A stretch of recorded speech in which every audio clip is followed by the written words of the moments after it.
good evening. Nobody here in chat yet, but I'm sure they'll show up eventually. So we are back on the RC2014 Pro Pride build, and this week we are actually going to be finishing it off, if I don't screw anything up. We have the last module to go to. There we go, there's a Chloe. Yes indeed. And there's a Majenko with a party of 11. Good evening, everybody. I did not realise you were streaming this evening, Majenko. I do apologise. What you need to fix your Discord announcements, obviously. Sorry, what have you been up to today? So that I know whether I should go and watch the VOD.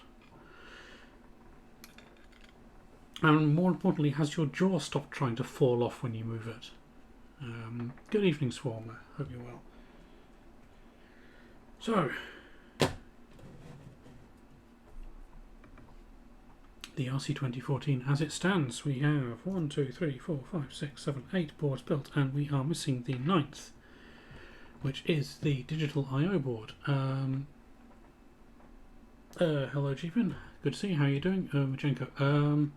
Fighting with net booting the VAC station from BSD. Okay, well that's certainly something you could choose to do. Dare I ask, or is this just an attempt to consolidate all your various boot images somehow? I don't know whether you can boot. I suppose you can boot Ultrix that way easily enough. Or are you trying to boot it into NetBSD or something equally spectacular? You've been good today. We'll be on your best behaviour in here as well. Well, that's very good to hear, Jeepin. But remember that Majenko and Carrot House, if he's around, do wield the swords around here. So this evening we are going to build the digital I/O board, which is just a bank of 8 tact switches and 8 coloured LEDs. I want to try and boot some form of BSD that works with a dodgy SCSI. Ooh, that could be interesting. Oh yes, of course, because there are no Ultrix patches, are there? Right. I'm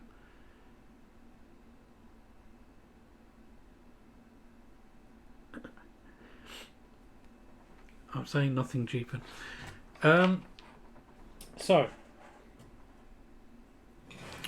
Actually, while we are here, ad break starts in 20 seconds. But just to catch anybody up who didn't see my stream on Friday, I fixed the issue with the incorrect resistor on this board. Floating in the coffee. Undissolved coffee granules. This is instant. So this was the Wi-Fi board that we built last week, and it did not work, and it turned out to be because I had fitted a 2K2 resistor instead of a 22K resistor in the middle position of this group here. So what I can do is bring that up and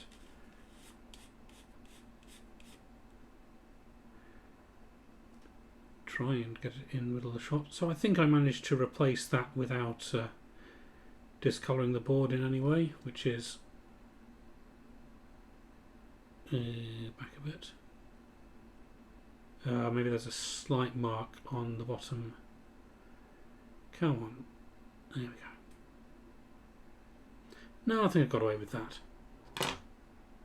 But we'll take that out for the moment because it'll be easier to do the next bit with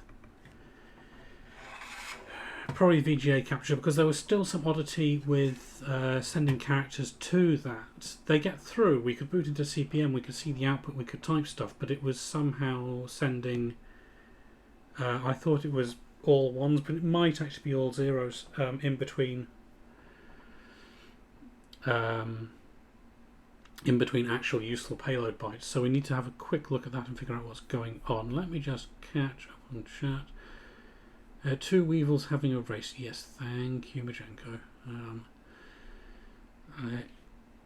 But yes, the board seems to be fine otherwise, so happy with that. So we'll get on with building the digital board first, and then we shall maybe play with that, maybe play with the digital board. We'll see where we go from there. The board has turned green. What?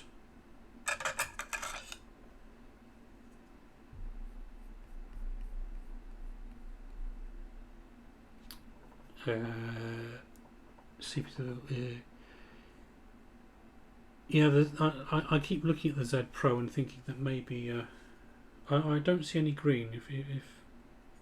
Or are you just winding me up?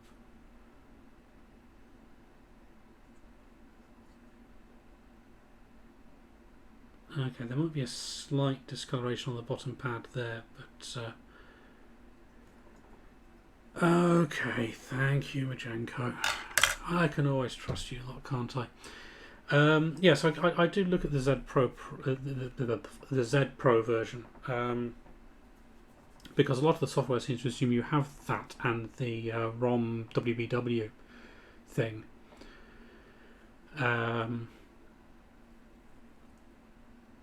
I can't remember what the price differential was when I went for the original, but I think I went for the original because I prefer the 64K sort of idea, but I sometimes think I might have made a mistake there. But anyway,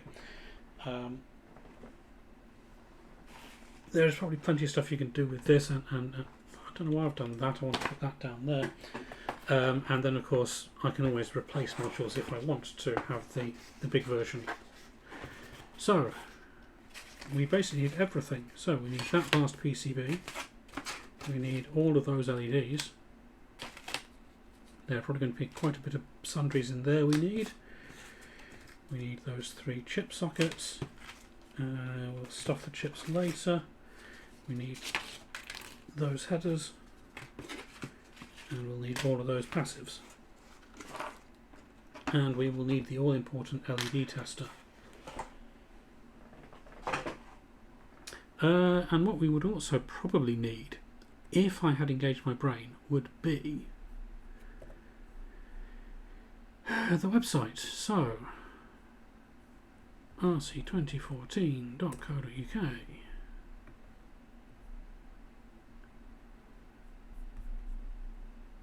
Make that a bit smaller so it doesn't completely dominate. There we go.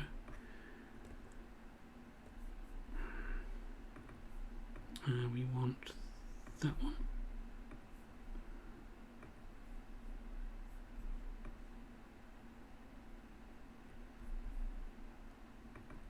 There we go.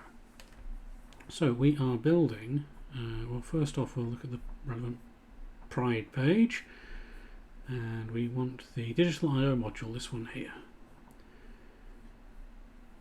So we need the violet, pink, blue, green, yellow, orange, red and white LEDs. Well, that's fine.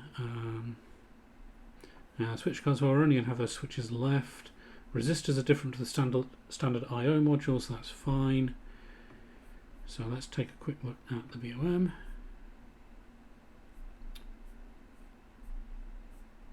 Oh, there's test code. Excellent. So, PCB, yes. 40-pin header, yes. 20-pin dip socket times 2, yes. 16-pin diode 1.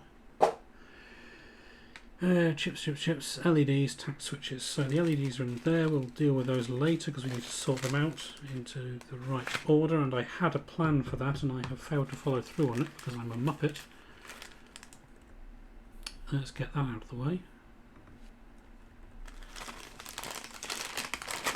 8 tact switches and a bunch of diodes apparently. So is that all that's left in here? It should be. 1, 2, 3, 4, 5, 6, 7, 8. Yes, good. It feels kind of sad emptying out the last of these packets, but there we go. So let's sort through our sundries here. Or our passives. We have the 3K2. Well, there are 8 2K2s to start with. be these 1, 2, 3, 4, 5, 6, 7, 8, 9, 10. Okay. So 8 on the standard, and then 1, 2, 3. So we do need that one that was accidentally soldered to the wrong board, which is here. You won't be able to see that, but it's there with its legs chopped off. Excellent. So we've got 2K, 2s, 1K,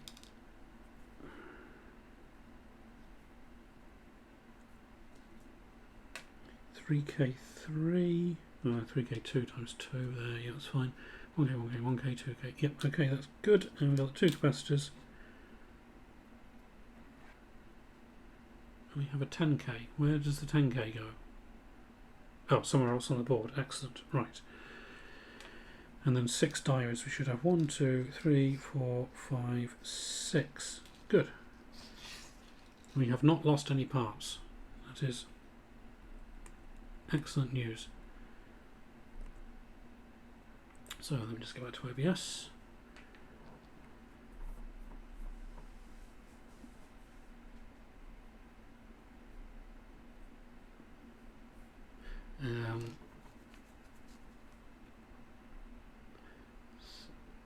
I was the silent test scanner test program. I was going to try and do off the top of my head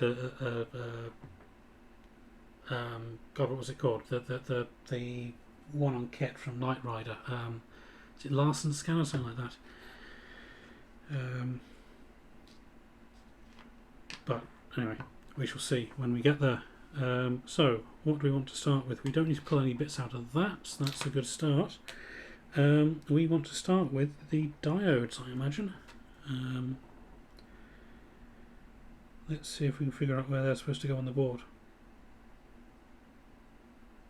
Oh, across there, right. Let's bring up the big blurry mess.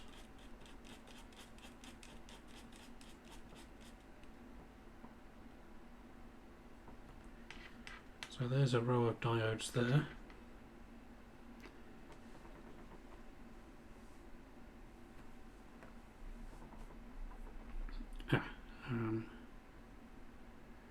Thank you, Chloe. Yes. Is it the creator, the producer, Glenn A. Larson, I suppose? I forget. Right, let's bring up that full screen so I can focus it better. So the diodes live there. What I need is better light so I can... Oh, I see where the stripe is at the top. Okay, excellent. I can see it on the camera view. I can't see it from the side. So, power to the soldering line would help. Coffee would also help.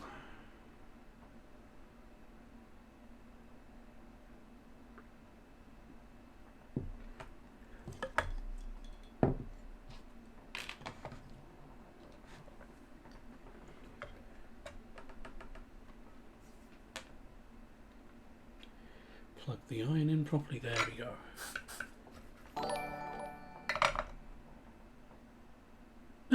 Spooky, thanks for the follow. Good to see you. Hope you're well. So we need to fit 6 of these in there, and this is where we do need the light. Make sure I've got that the right way around. Yep.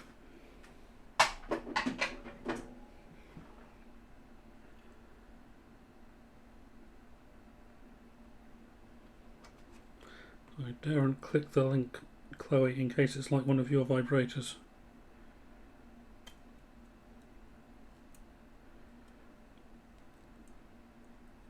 And other phrases I should probably not say without risking TLS violation.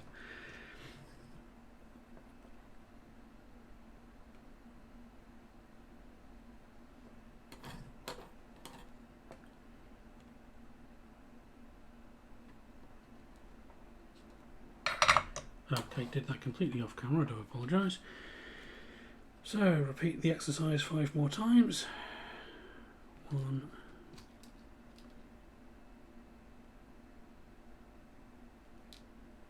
Yeah, that's a bit skew-iff.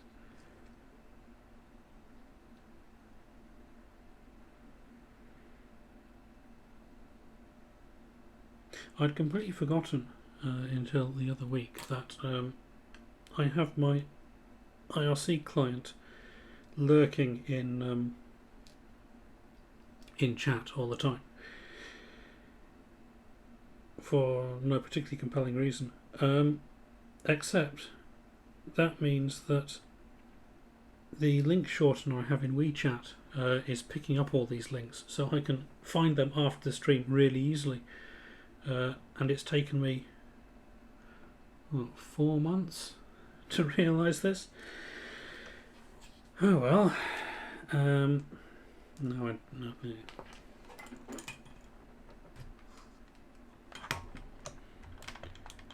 Let's set all these down with the stripes facing the same way.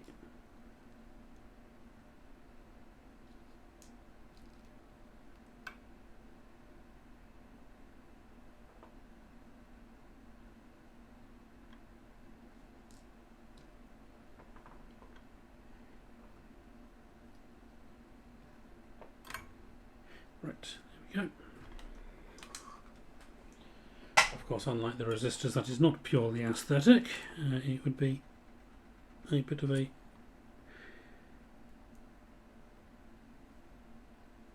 problem if I fit. Oh, it's a diode OR for the address decoding. I see. Right, so fitting that backwards would probably be disastrous.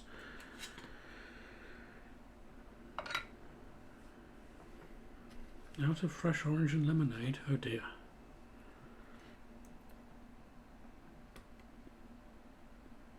I would offer you Pims, but I appreciate that would not be to your liking.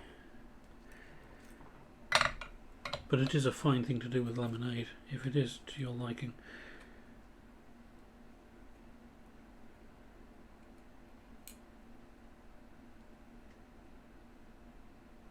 Is that right?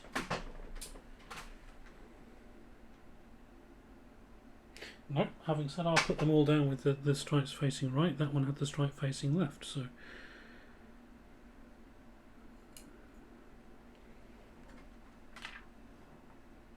it's better.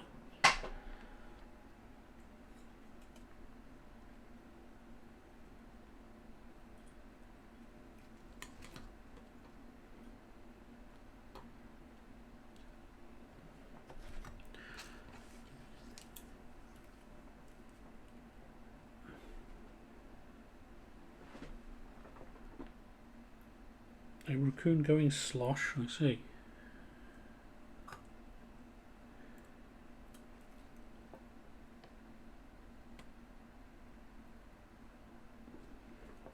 Come on.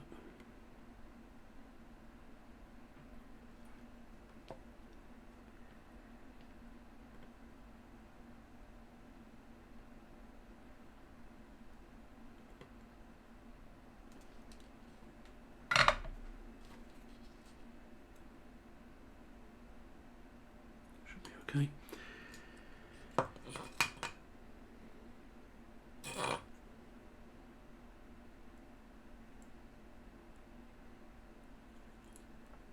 The other thing I have neglected to do, for 2 months now I've been building this kit, and we're going to finish it just in time for the end of Pride Month, which was the intention, so that is good news. But I had intended on at least one of these to have time to put on some fancy iridescent nail colour first, because that would seem to be in fitting with the theme of the thing. And I failed, so that was stupid. Where are we? Up there a bit.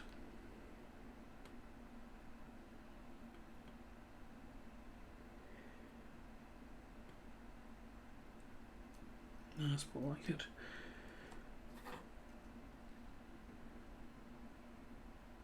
but we might be revisiting this on Friday. It depends whether we get to the Wi-Fi module testing out that or trying that out this evening or not.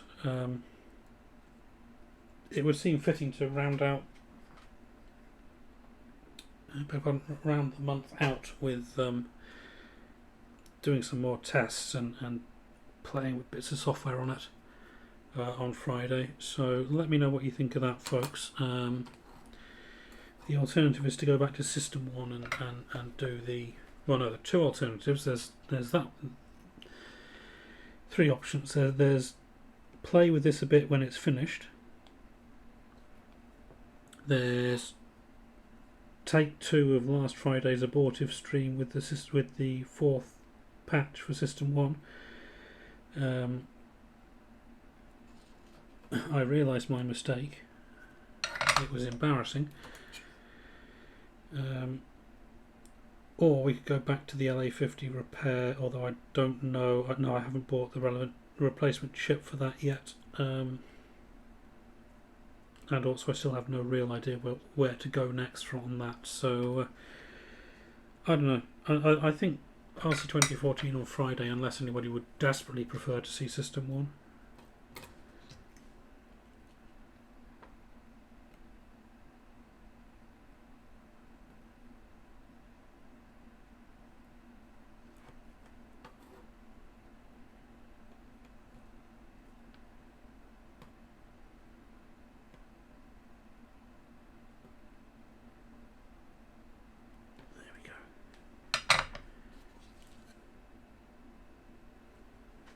Are they looking?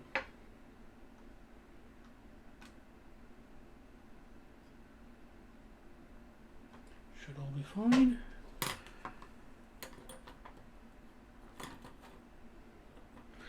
Well, an RC2014 programming stream might be tricky, but we can give it a go. The things on the list to try are Wi-Fi modem firmware for the ESP thingy, what's it, 8266. So that it can be used to connect out to a BBS. Of course, we've got to put a Z machine interpreter on it.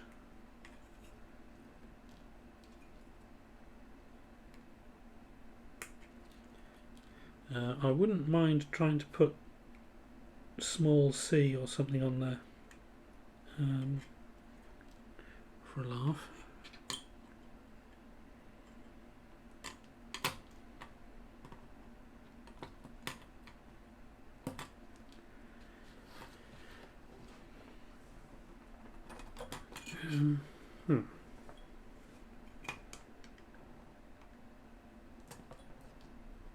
I should have trimmed this as I went.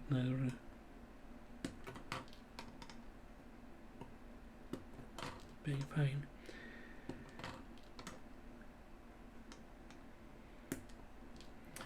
Okie doke.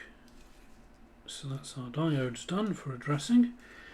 Next up will be the capacitors, I suppose. So where do they need to live? One there, one there. Okie doke.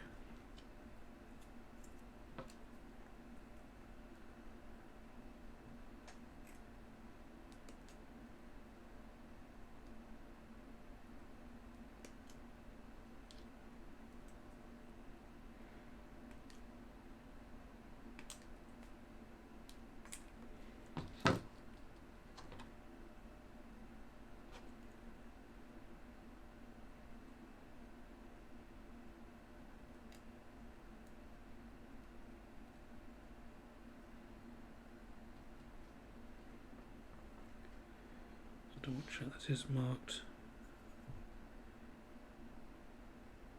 Resistors. Yeah, it must be there. It's not actually marked C1 or anything, but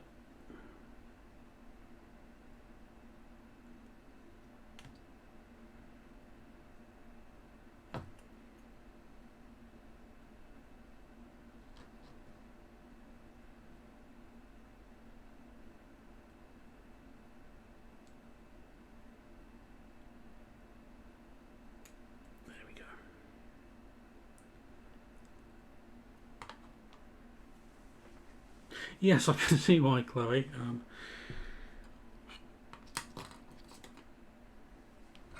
We should have to. Well, we'll come back to those for assistance from chat.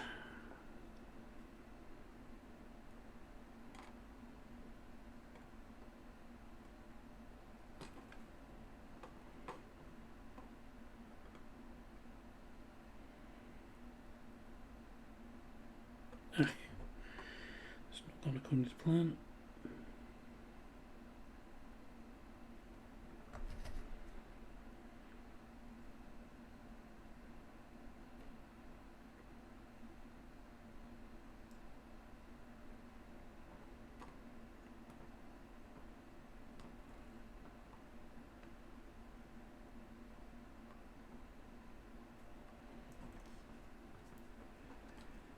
What's going on there?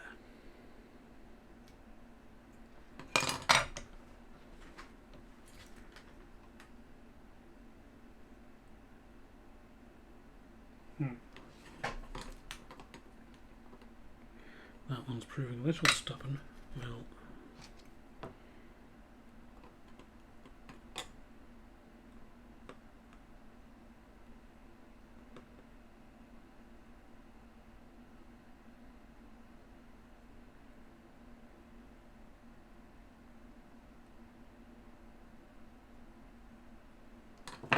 should do it.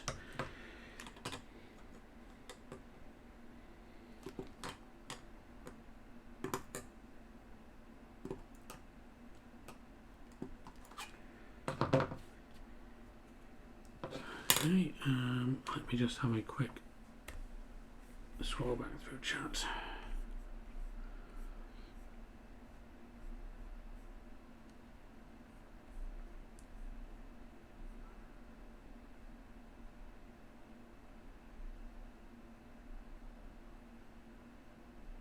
Oh no, epic cat battle, that's never fun.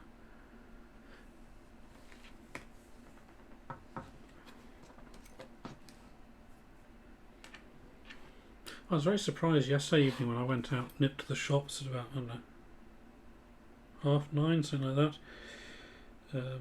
So it's just getting, well no, it was thinking about starting to get dark out. And right by the side of the road, just sitting watching the world go by, was a lovely looking fox.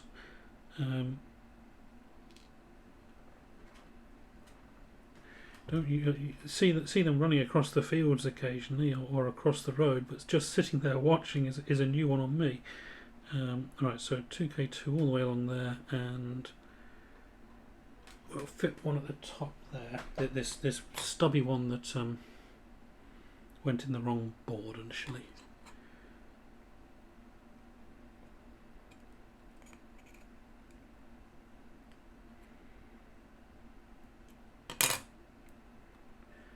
Need to clean that leg off.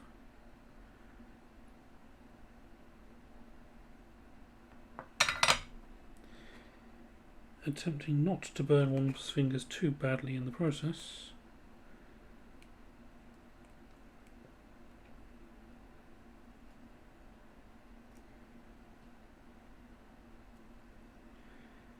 And then see if we can coax it into position.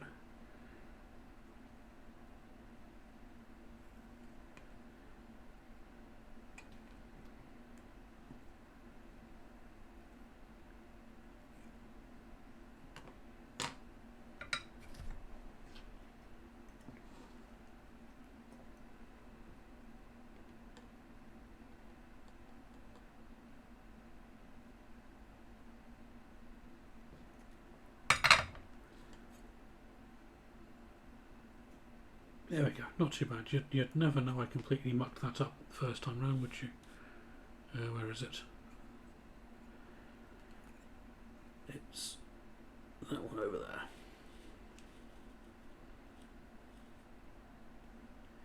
It's just slightly jaunty angle, but it should be fine.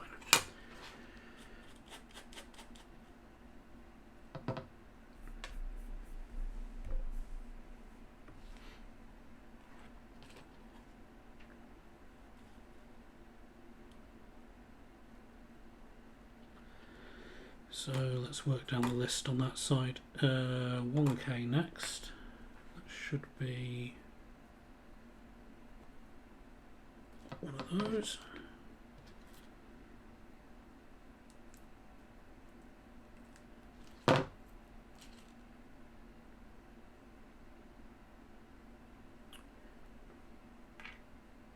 Evening created, good to see you. How are you doing? Today's module is the digital I/O board, which is 8 tact switches and 8 LEDs in various colours. We've just got past the trickiest part, which apparently was fitting a perfectly good resistor. Which was fitting the resistor that we had to rescue from the Wi-Fi module last week.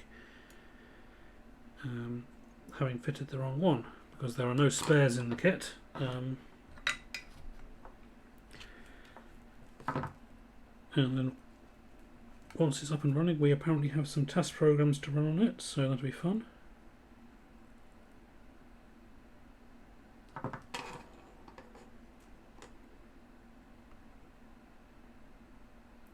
But it is the last board of the set. Certainly the last board of the Pro Pride kit. Do this as we go this time. Make life easier on us. Or on ourselves, I should say. And the 3K3 there, is it? Yep, times 2.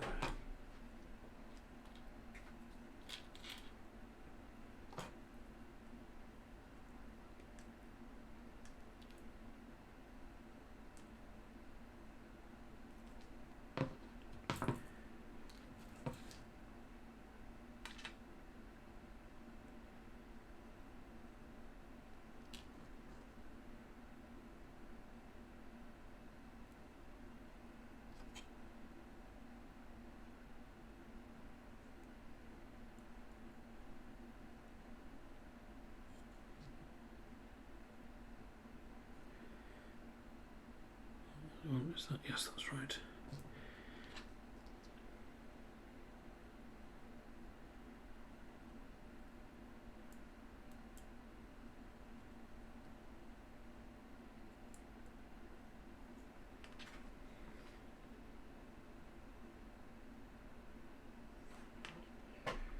Should be okay.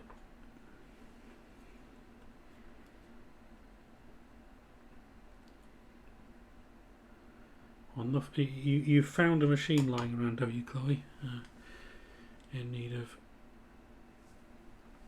a fancy OS.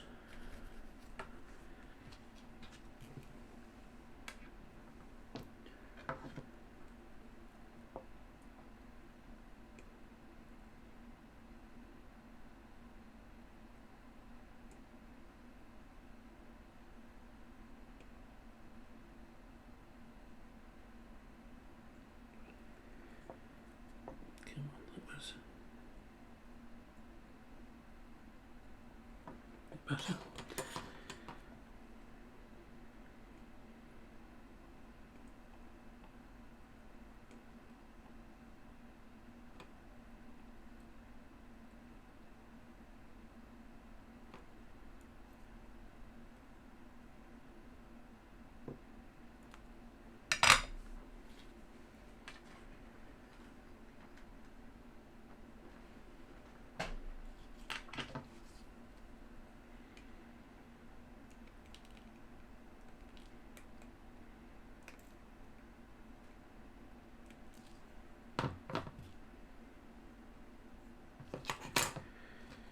And then 1K again. It's these two. Should be, yep.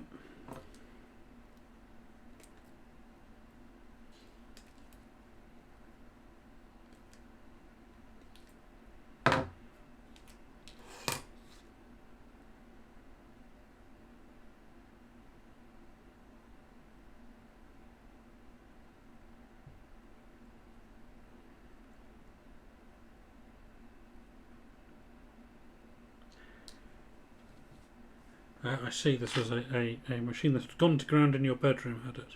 Fair enough. And yes, indeed, a brick is entirely fitting for the season.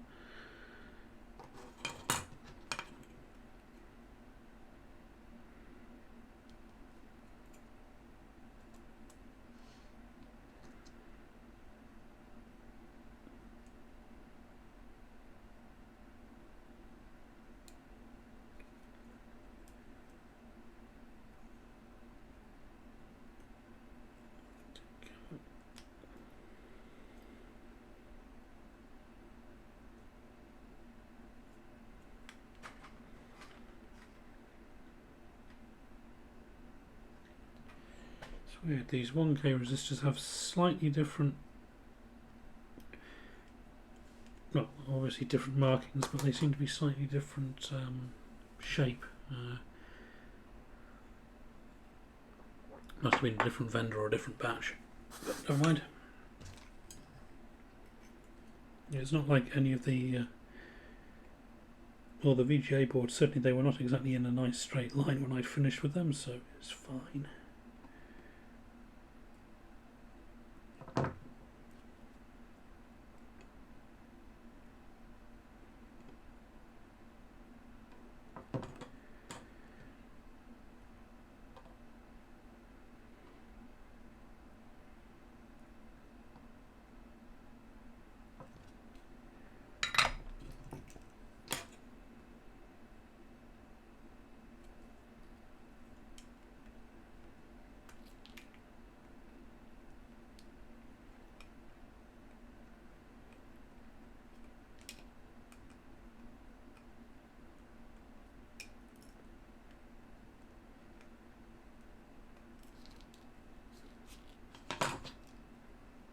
How does that look at those? Yeah, a little blobby. We'll touch those up quickly.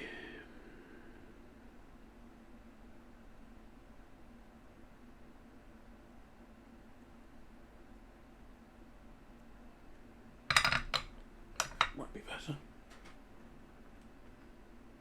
Yep. Hey, and finally, what do we have at the bottom? 2K2 times 2. Oh, and then a row of 8 over there. So that's all fine apart from this 10K.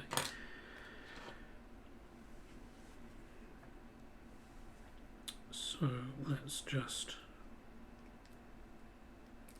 2, 3, 4, 6.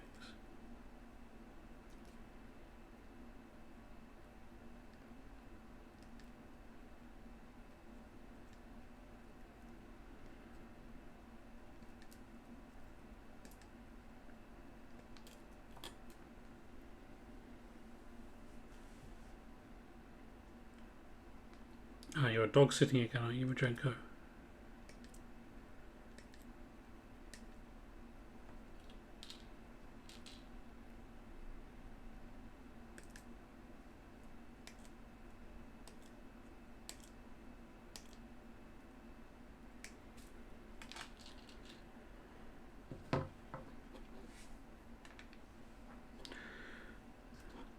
Well, I mean, it would be hard for the dog to be worse behaved, yes indeed, unless it literally shat on the carpet. It must be a much better house guest than the what? Move on.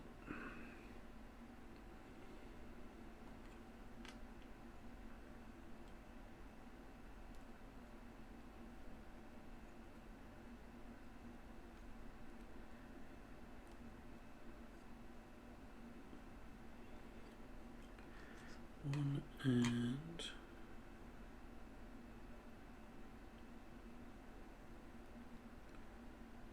2.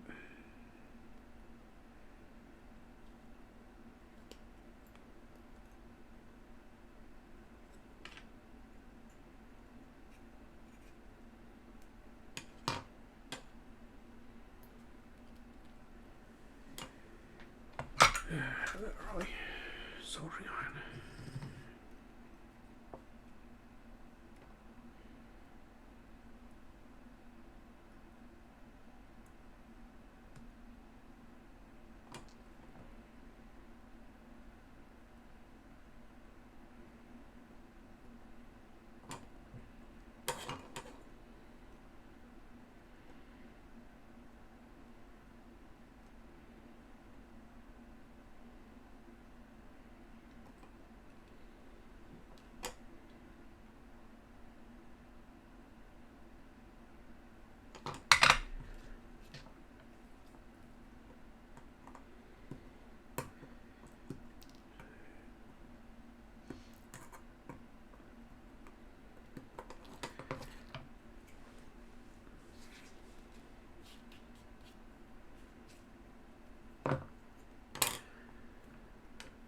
Okey-doke. 1 second.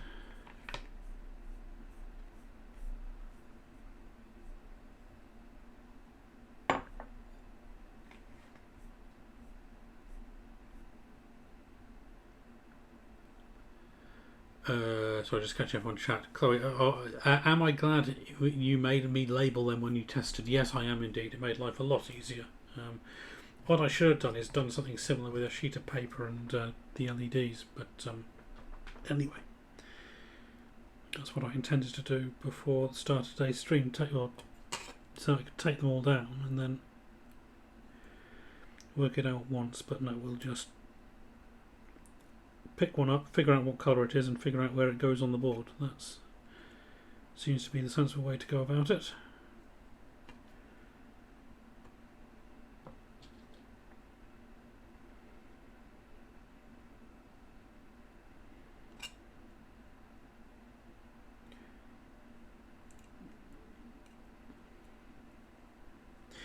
Yes, that's a good question, Jeepin.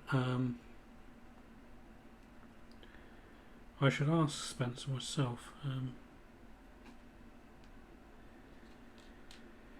I don't know whether it's one of these things where a manufacturer will have sort of like keyboard key switches where the plunger colour indicates different spring pressure or whatever, different tact weighting, or whether it's just happenstance. But the fact that, I mean, you would assume that they would all be similarly sort of silver bodied with a coloured plunger, but no, they've got coloured tops as well, or coloured body plastics as well, which is interesting. Similarly, the coloured headers on the backplane board. I didn't realise those were a thing you could get, but apparently you can. So, I mean, I've seen black, red and blue. I think Worth do red. And is it Taika or 3M do blue ones? But the variety of colours that are on there, no, that's new to me, so. I mean, it could just have been an AliExpress job, of course. Spencer is, after all, running a business selling these things, so he would have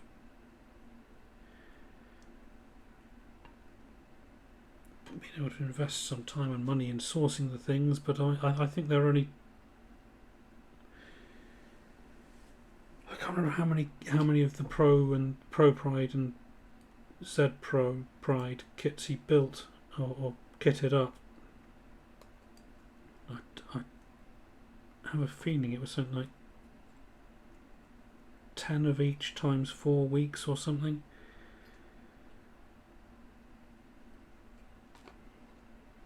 And he has said that it was a considerable amount of effort, way more than you would than the normal kits to kit them up. So I don't think he's keen, or he definitely isn't keen on doing it again at any point, which is a shame, but it means I have a limited edition that will probably stay that way. So who's to say if it's good or bad, etc. Right. So we'll zip along there and solder those all in. Okay, we'll double check I've got them all in lined up the right way around. Yes. And then we'll nip along there and solder them all in. Yes, thank you, Chloe. You know it's good when it causes physical pain.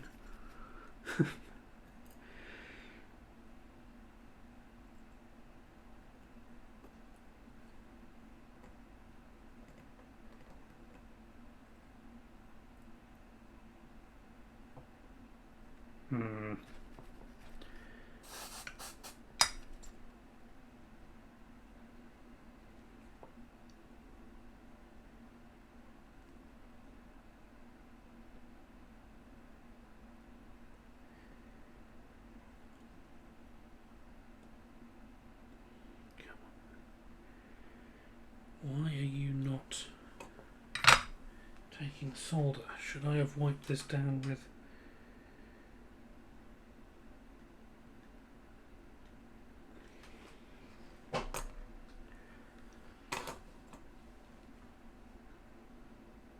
Oh yes, the Picasso is brilliant. I would love one. I just can't justify spending the money on it at the moment, but I suspect by the time I can, they will be gone, which is a real shame.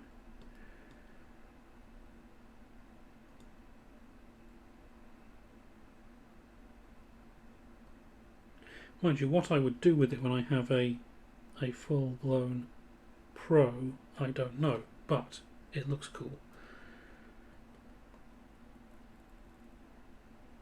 Okay, this is going awfully. What's wrong here?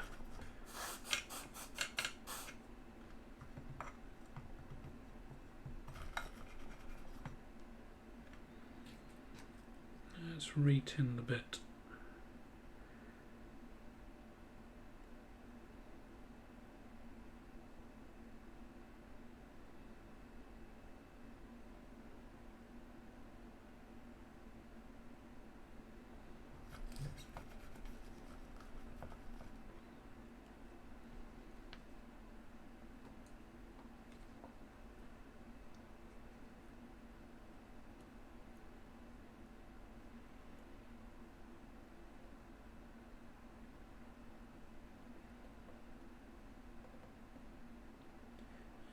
Might be the ground plane I'm...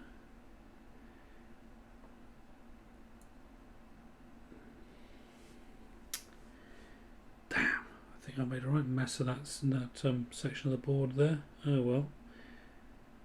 We shall whack it with a little flux cleaner on a cloth in a minute and hope it's just flux on the surface and not me having damaged the print.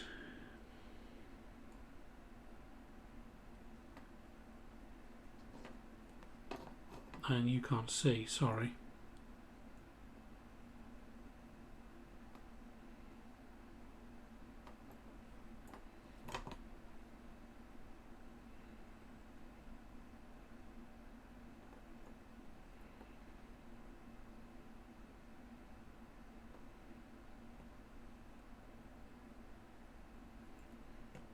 I mean, obviously when you're soldering to ground plate, the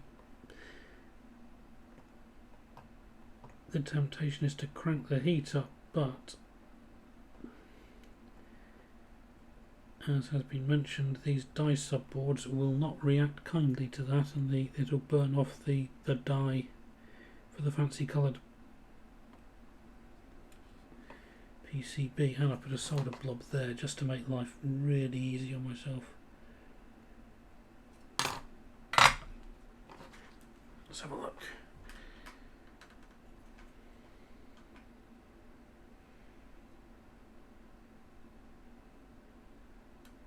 Okay, now I think I've got away with that actually. Joints are looking a bit blobby, but we'll touch them up once I've trimmed the legs and see what happens. And try again on the other side. But the other side will be easier because it's presumably got traces to it rather than brown plain.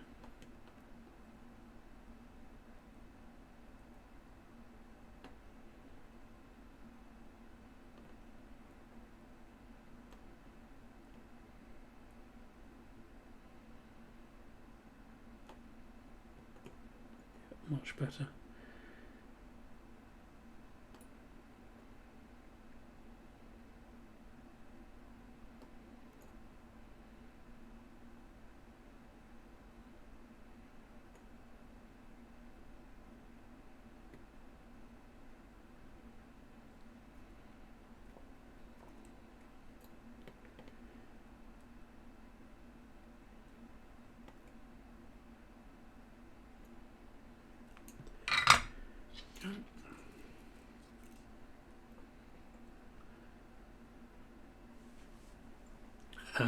Yes, Chloe, a bit blobby. Blobby. Luckily, if I went through to the other room and grabbed my CD copy of the Mr. Blobby song, it would probably get a copyright match. So you can all be spared that torture for now.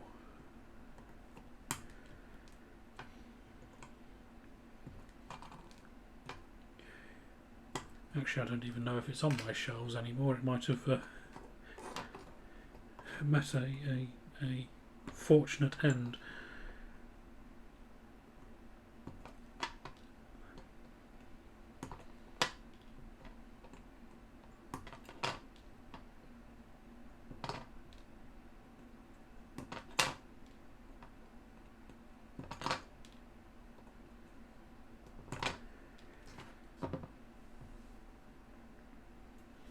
Let's have a look.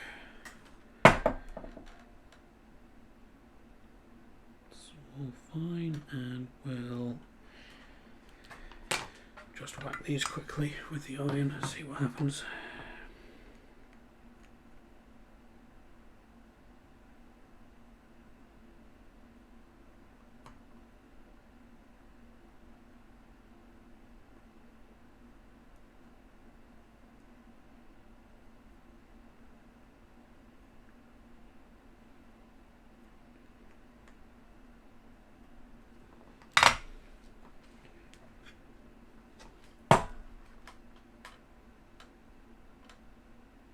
Better. I'll actually trim those legs a bit further.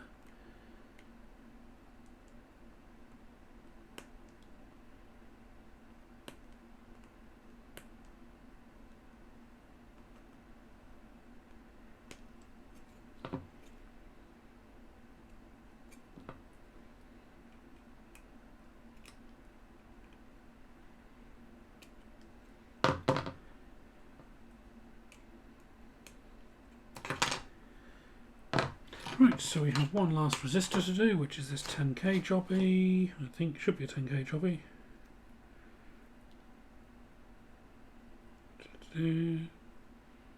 Yep.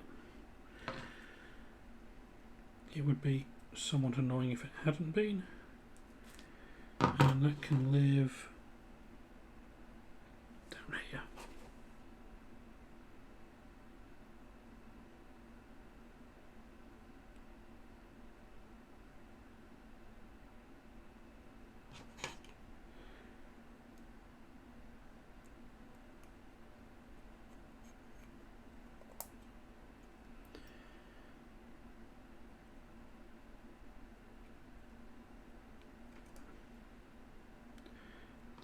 That does indeed sound like torture, Chloe, yes.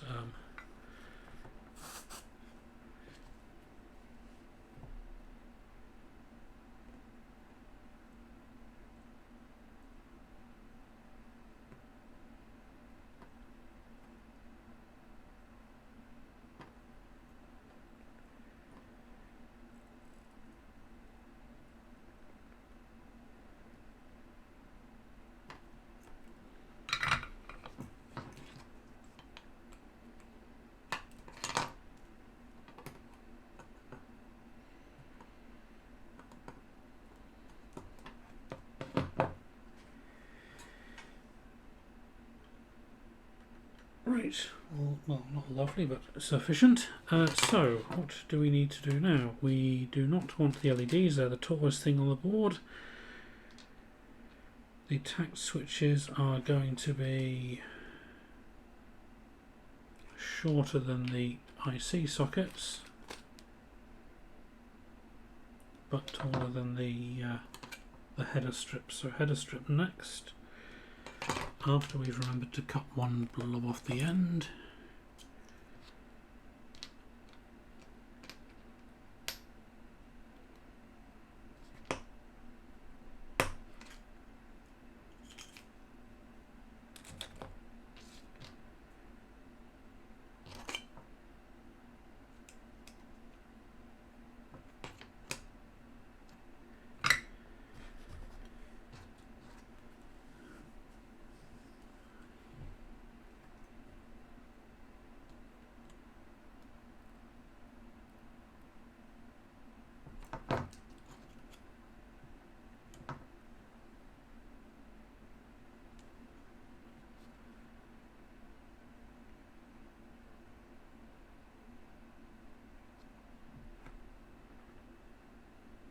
Oh.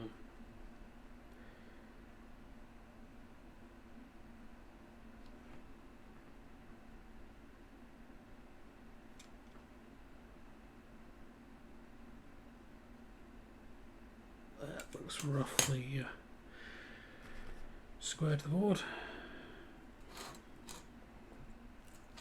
Actually, can we? No.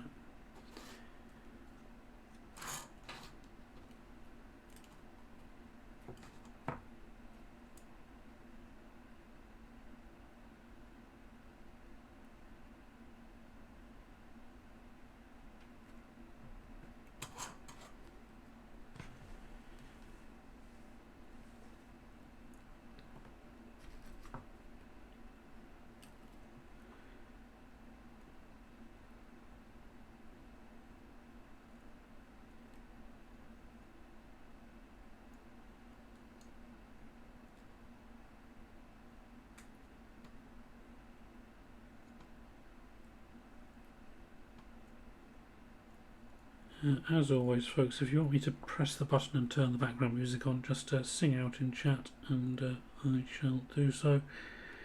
And eventually I shall get around to coding a redeem for it, but not right now.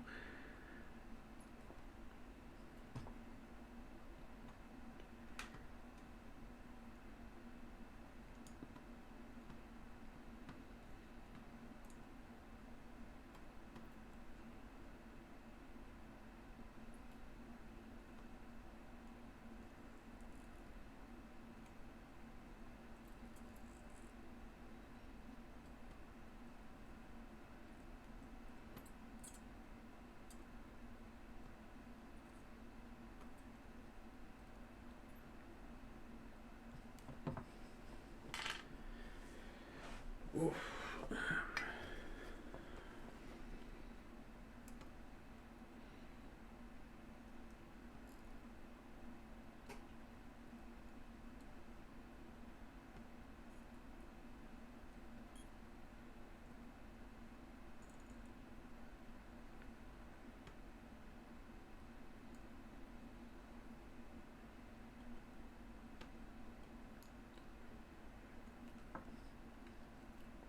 I wonder what those two jumpers... Oh, hang on. I think they're for address selection.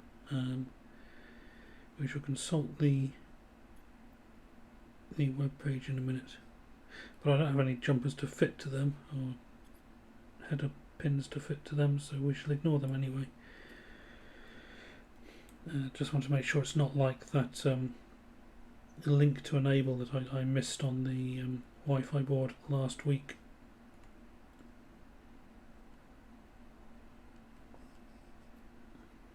Or misinterpreted.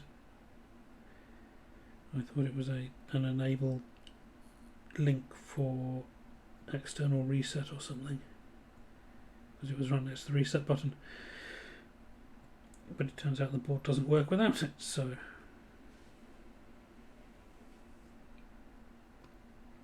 There are some optional header pads on this board for, I think, 8-bit input and output. If you don't want to use the LEDs and push buttons. But I imagine one couldn't find, what's this, pale blue or something? Finding headers for that might be a bit tricky. So what we want now is to take a gulp of coffee.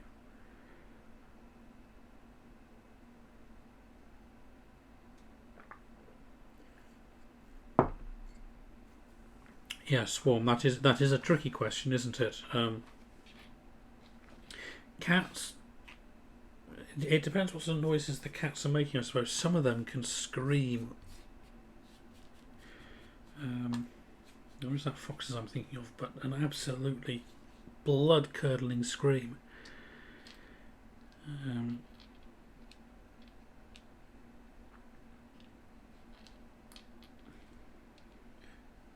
Let's turn these right way up and see. Okay, so most of these have white plungers by the looks of it. So 1, 2, 3, 4, 5, 6, 7, 8. Now we need them in an order. So let's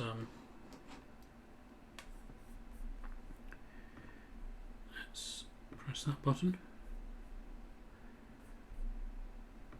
and see what order that is. Actually, while we're at it, let's have a quick read and answer my questions from a second ago. All address lines A0 to 7, connected by diodes. Pin A0 and A1 are used for selecting the output. Okay, fine.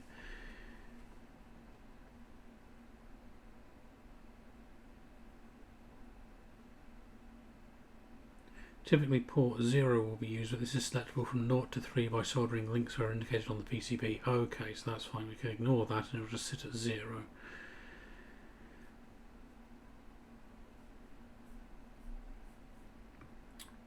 So, we want, similarly the switch colours are depicted on the PCB too, from left to right, black, black with brown button.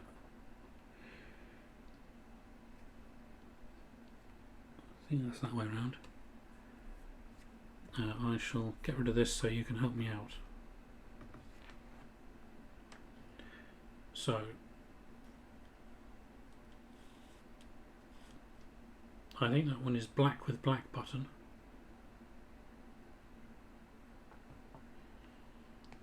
And then that one would be black with brown button.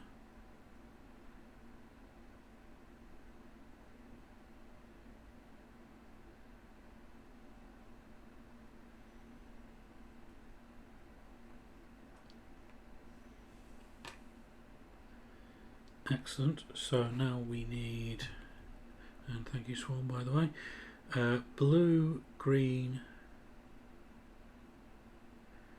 yellow, or gold. Right. Well, that one looks blue.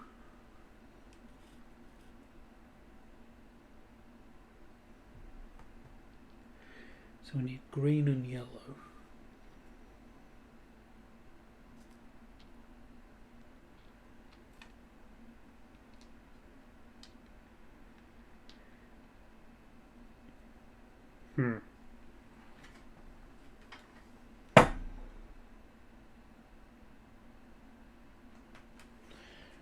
Right, I think it's these two.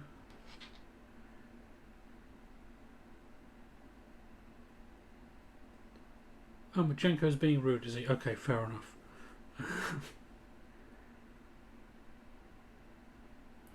So one of these is presumably green and one of them is presumably yellow. If anybody could let me know which way around that is, that would be brilliant.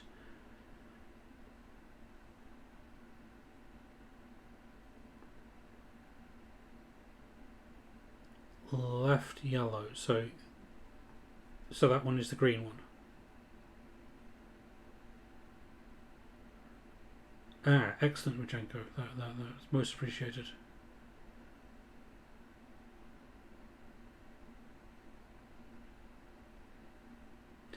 Excellent, thank you. So that is green and goes next. Yep. Then the yellow. That leaves us with orange, red and white. Well, we have white is easy enough, it's that one. So similarly, one of these is orange and one of these is red.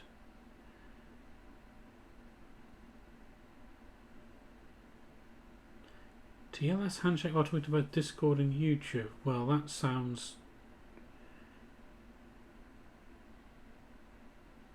like a you problem, Majenko. Right is red, thank you.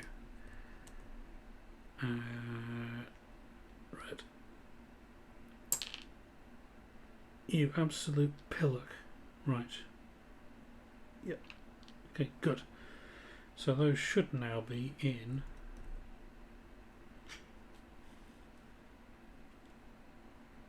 the correct order.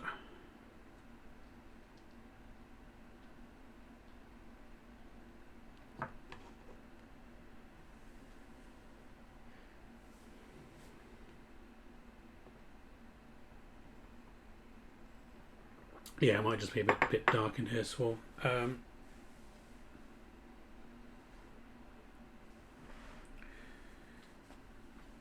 I wonder what's changed TLS wise then.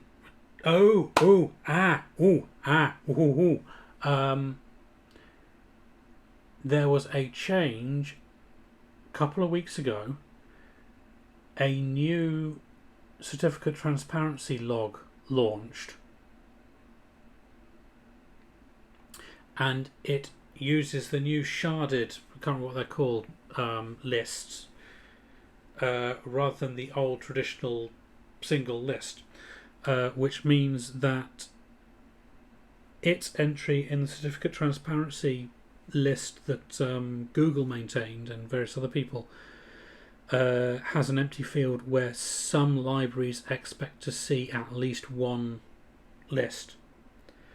And this has caused things to explode because people have ignored when they were told, don't use this yourself.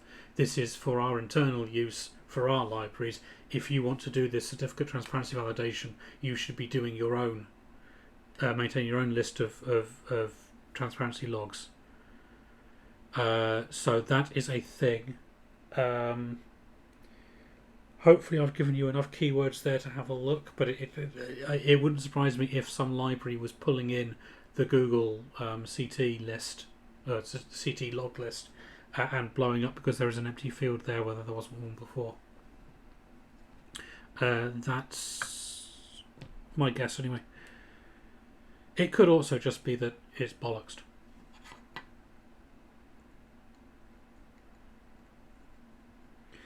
Oh great, and now we get to fit bloody tact switches to PCBs, my favourite.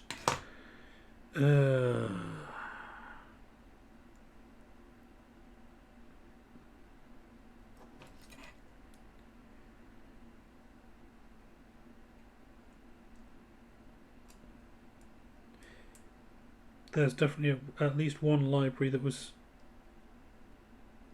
quite common on, I think, Android that suffered from this problem, so it wouldn't surprise me at all if it had been integrated into other sort of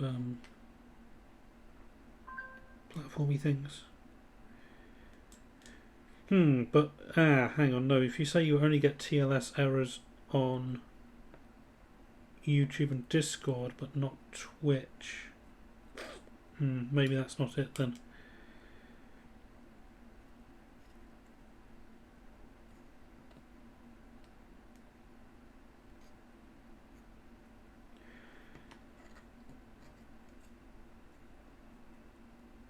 I need the thing with the things.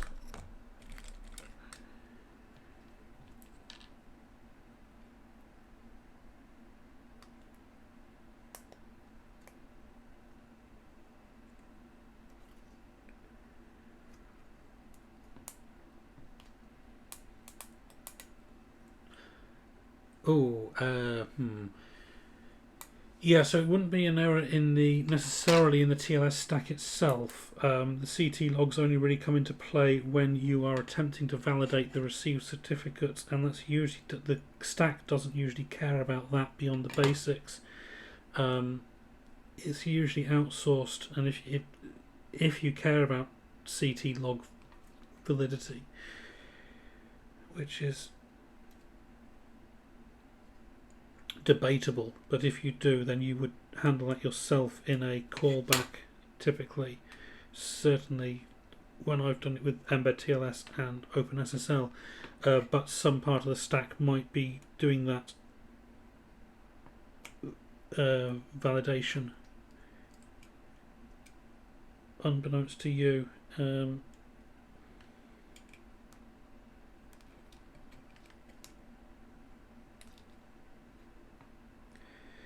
In fact, give me a second, I might still have the relevant thread I saw about this open on the laptop somewhere.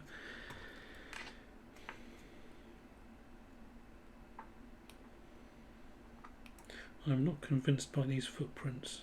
I think I said it before, but they're a bit fiddly to get the tact switches into. unless I'm doing something really weird and fitting them like 90 degrees out or something. But I don't think I am.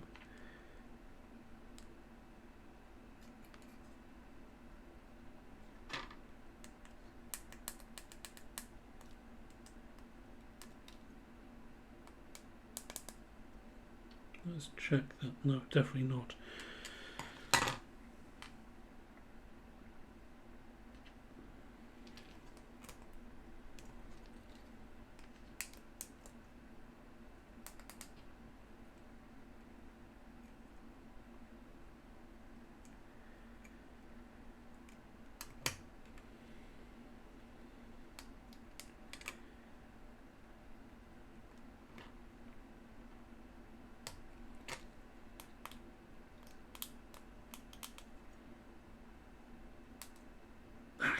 Bent the leg on that one.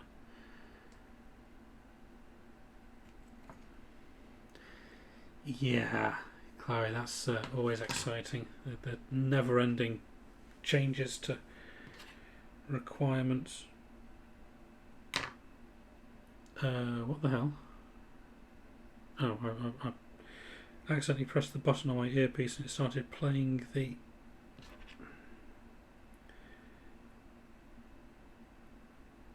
my forthrighting efforts from a few weeks ago, which for some reason are still open in VLC.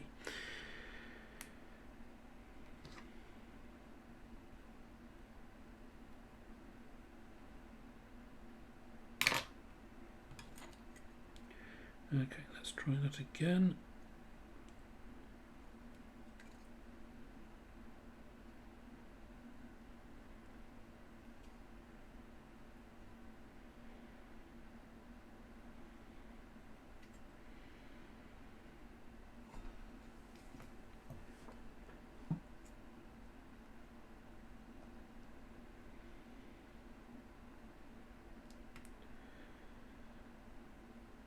I am regrettably forced to have opinions about OpenSSL for work, and yes.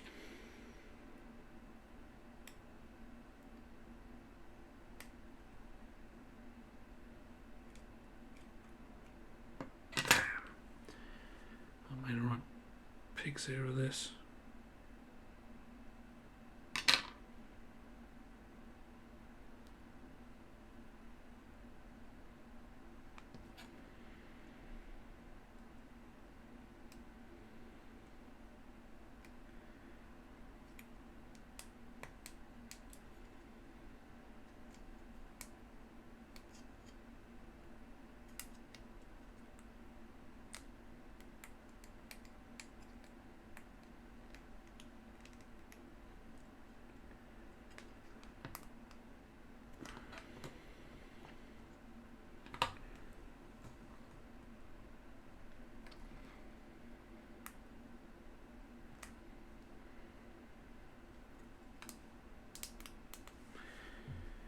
Mm-hmm.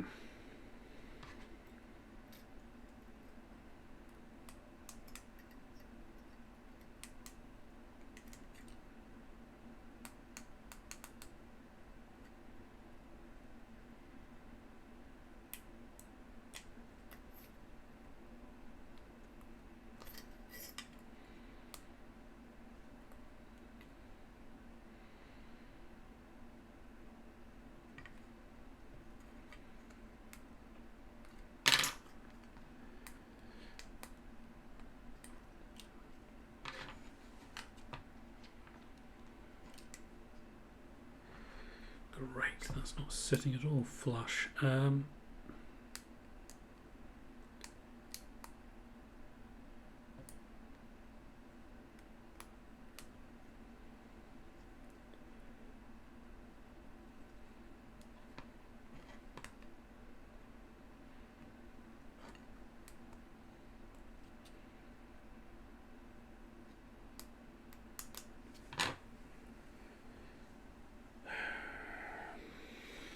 Okay, that'll have to do. I shall solder these in now while I've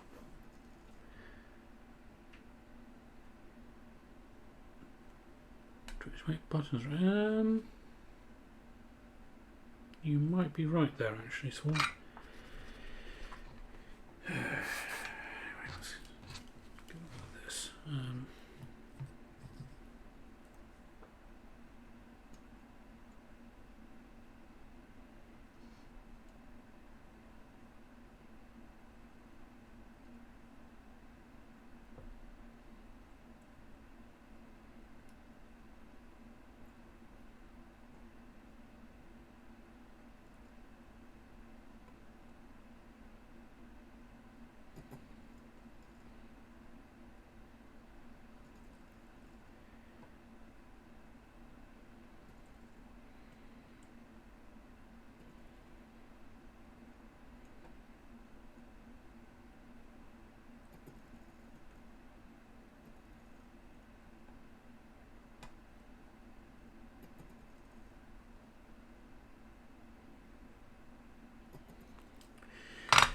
Right.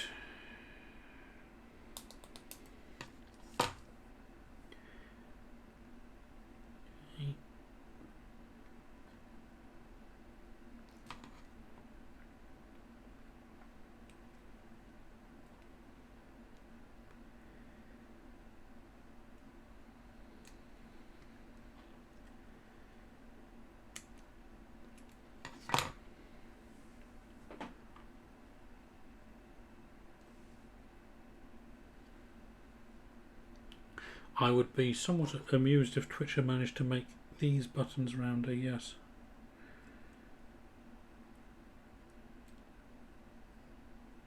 But at this rate, we're definitely not going to get to the Wi-Fi board this evening. Oh well, something for Friday.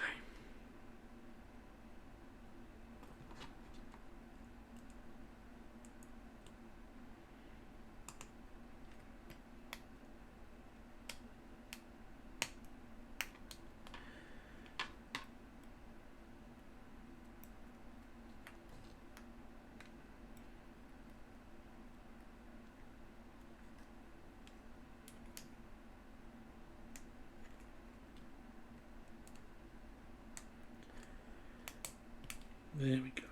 Okay. Yeah, the dimensions on the footprint don't appear to be absolutely right, which is making it a bit fiddly to snap these in. It's presumably because they were designed for a standard part, and then these fancy coloured ones are slightly different from whatever the standard board comes with. But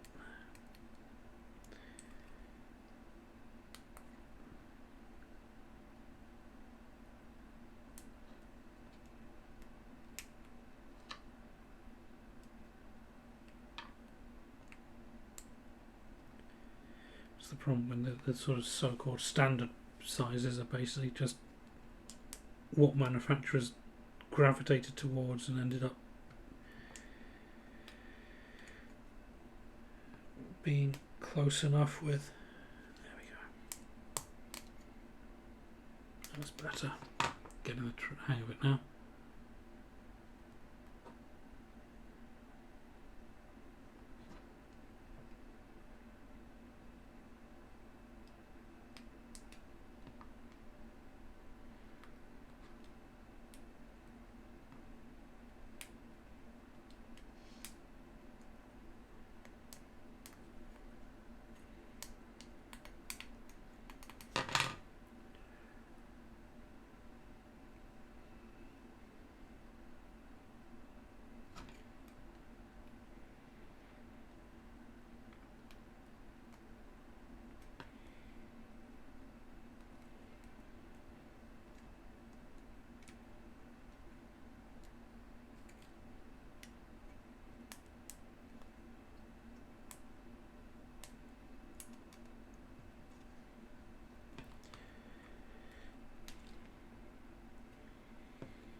No, that one's got a squished leg as well.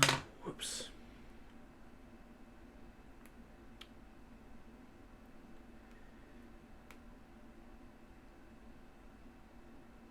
Blimey, Chloe, how much, or how many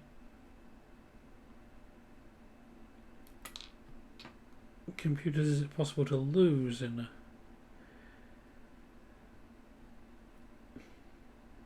I mean, I shouldn't criticise. I found an entire Spark Station 20 I'd forgotten I'd had in the office the other day.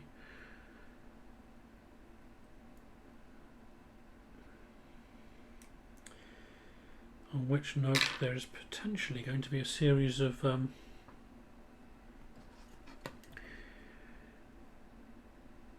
streams on building a asset tracking system for my office, because I am going to have to give serious thought to moving out soon, and I need to know how much junk needs to come with me.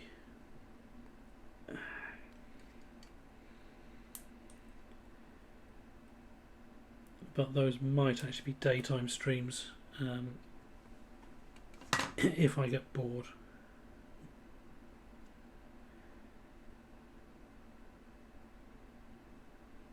But we shall see.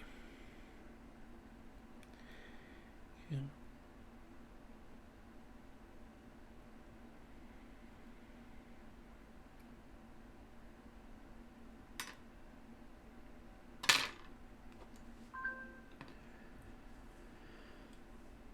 Or if I had a look at it, it might work. I wasn't entirely clear if because Majenko looked at it as well on stream a while ago, and he had some issues that I think would be issues for me as well, and he did open tickets for them, but the response was, "Oh yes, we'll close these because we're intending to do that in our next big feature push." And that was the last update I saw on them. I might take a look at some of them, but the reason I want to try and build my own is that I would like to do a sort of barcoded asset tag system, similar to the one Shelby did, except I want to have a layer of indirection in there potentially, so that if I decide I don't like whatever system I put all the data in, I can do a migration without changing all the tags. So I'll build that indirection layer, I think, to start with. Majenko, yes, but was the one you looked at, I think, was the second iteration, the one that's been picked up? But correct me if I'm wrong. I thought the abandonment by the original lot happened before you looked at it.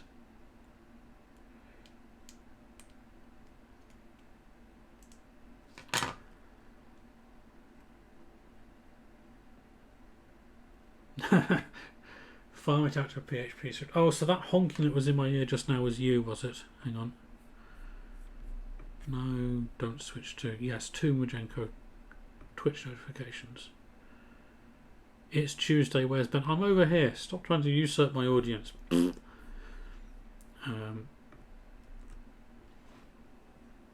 He says having thoroughly usurped your audience earlier, so, you know. Well, it's good for the goose. Well, something was honking in my ear. It turned out to be Discord. And considering sort of 15 minutes before stream I had ill-tempered words with someone in a different server. Yeah, my bad. I was expecting the worst.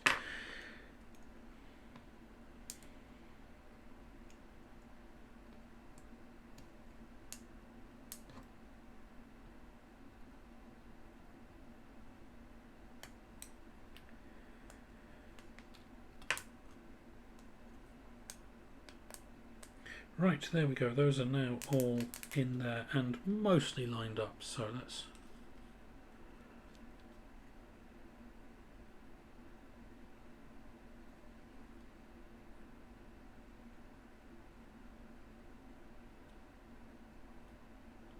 You can see one of them is not quite planar with the others because it catches the light differently, but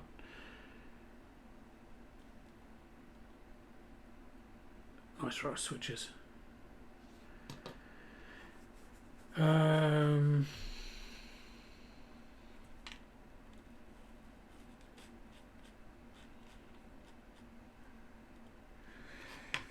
better bloody not be cheaping, otherwise I shall have to have words with myself.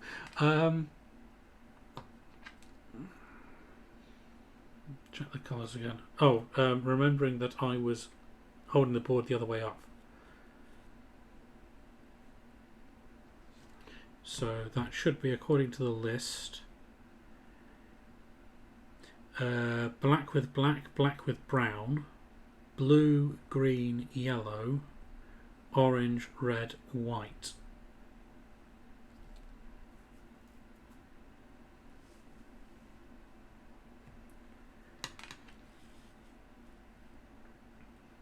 So I think we're okay.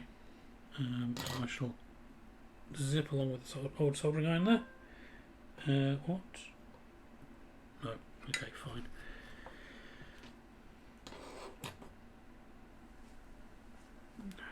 LGTM, ship it. Excellent.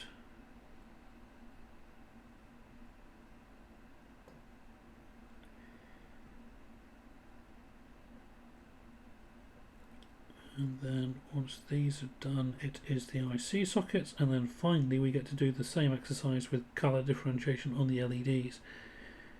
So won't that be fun, kiddies?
Oh, that's a peculiar smell. Where's that coming from? Hang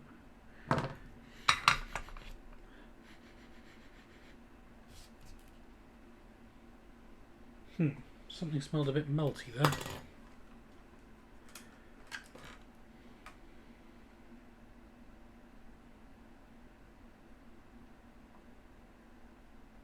Oh, I have discoloured the board that time.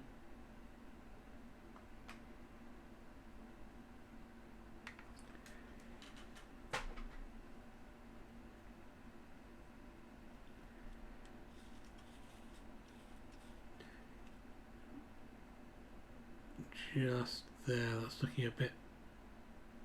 Oh well, we'll...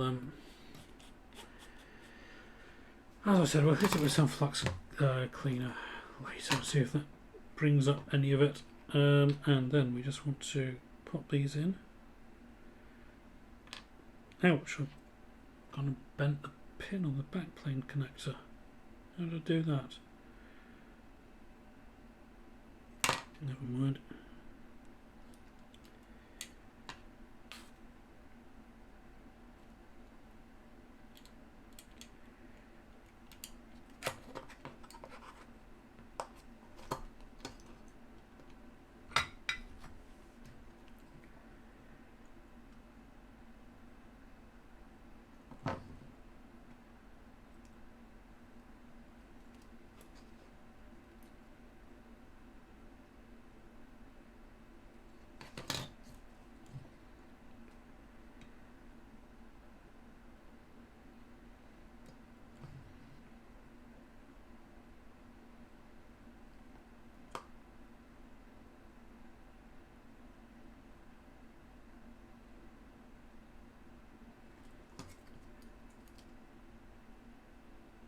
Okay, that's good. And then the final IC socket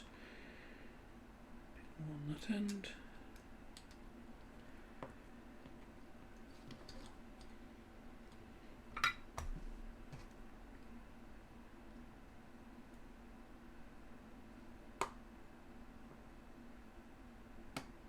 Oh, I wondered what was clicking when I was pushing down on the board. It's the tact switches. Duh.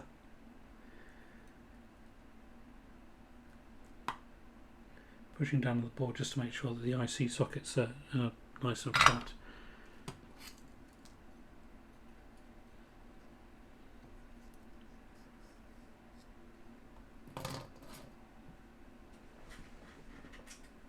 What are we talking about over in chat? I think most of us discolour under heat, don't we?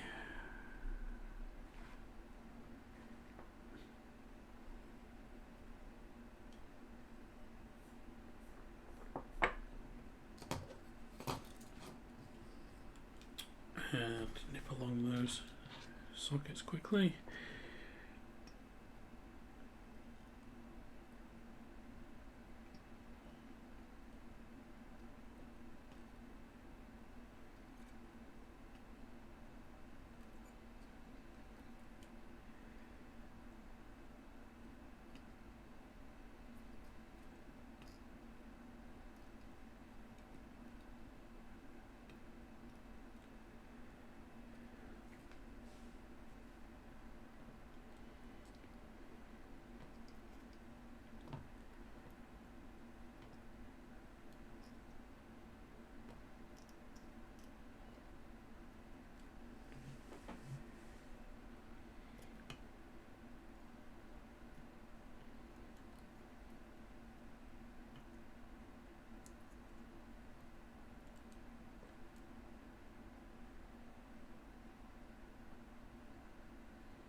Okay, that was not intentional. Solder the solder to the pin.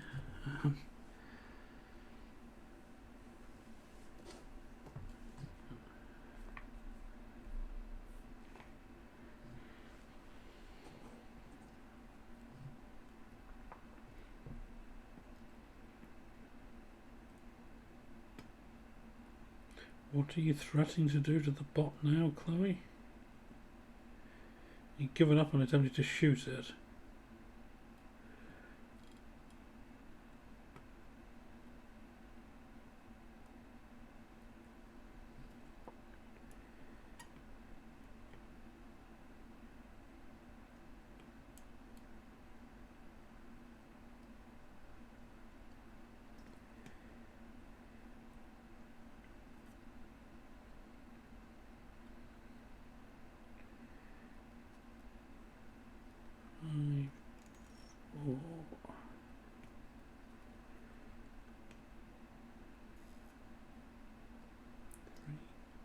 Two and one. There we go. That should be good.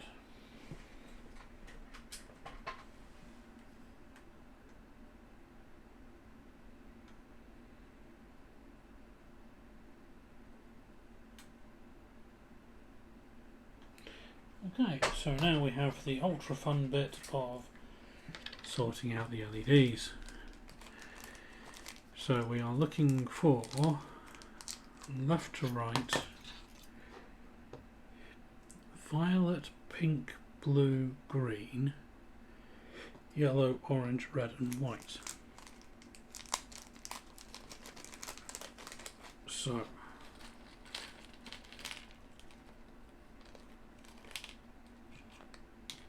actually let's put them down here and line them up across the top.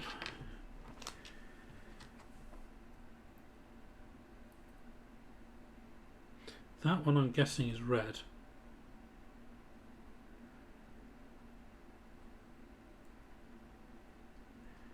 Do I have anything white I can shine these against? Red, thank you.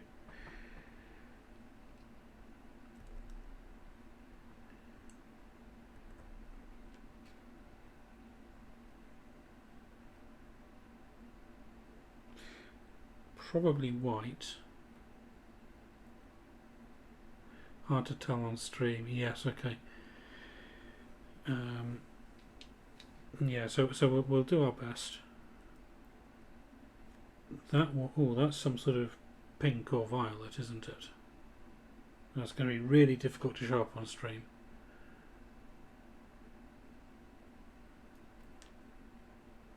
Purpley. Right, just to be sure, so we have violet, pink, blue.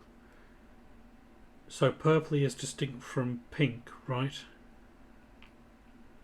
I've never been entirely clear on this myself.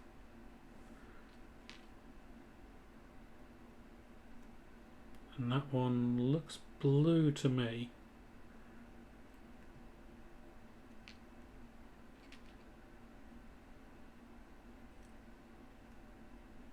And that one looks the same as the one we had earlier. Right, okay.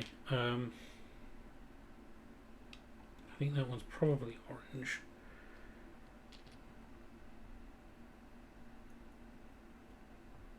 Okay, that one I think is pink rather than blue.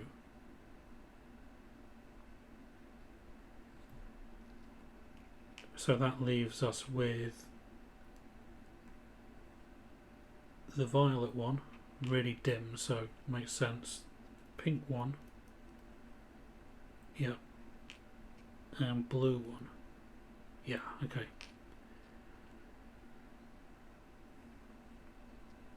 Great, thanks folks. So we're left with two, which are, guessing green, and there's another bloody red one, or reddish one. Green, thank you. So the green goes after the blue. So yellow, orange, red are going to be these three.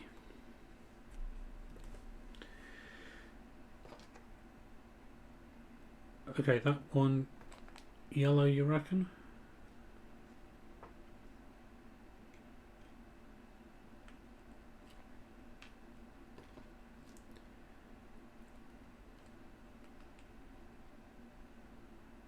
That's way too bright, isn't it, on stream?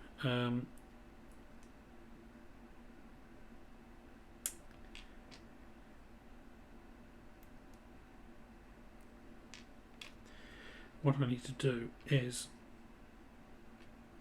find a sheet of paper I can shine these at and put down there. Bear with me.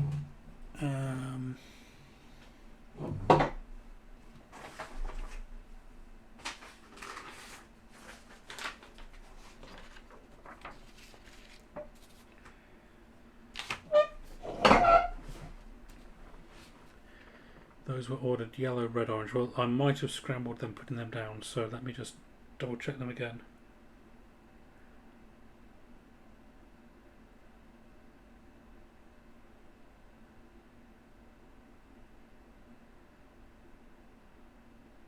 So that's one. Red, orange, okay.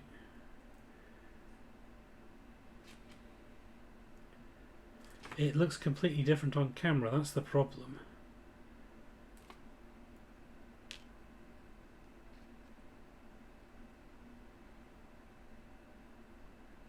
Tell you what, why don't I try...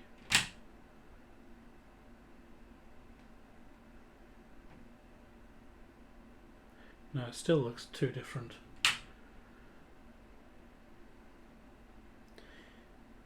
yellow, red, orange.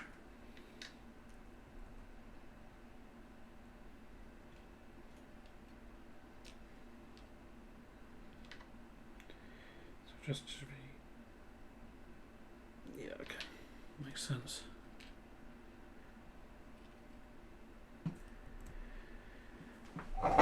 Right, thank you, folks.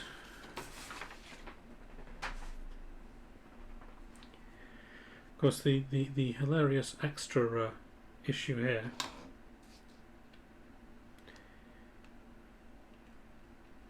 is that if you get the wrong one in the wrong spot, you'll get the wrong resistor attached to it as well.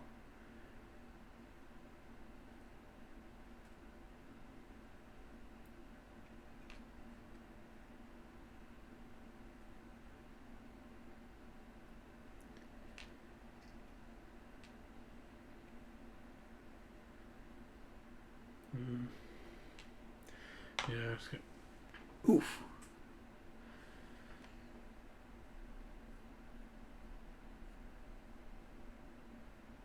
Well, the problem is, of course, you can't tell whether the camera is capturing the light correctly, because I can tell that what it's showing on screen is definitely not what I'm seeing.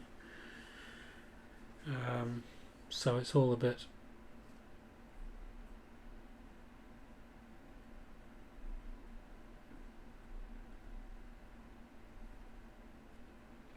But anyway, we'll assume we have it right now and start fitting some LEDs. So,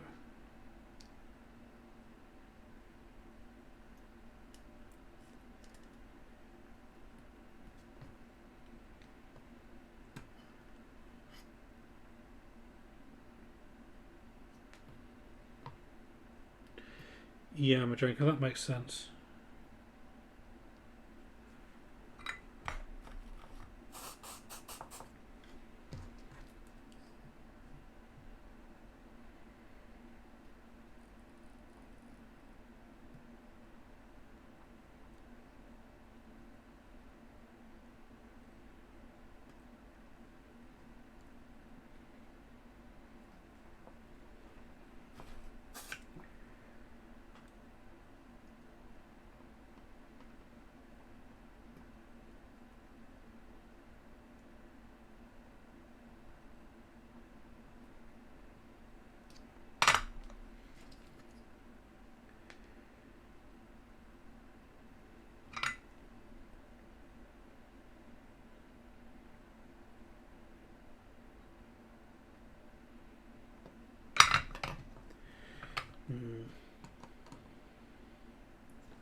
Okay,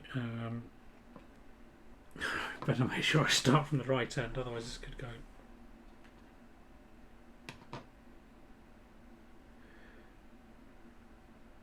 Unfortunately wrong.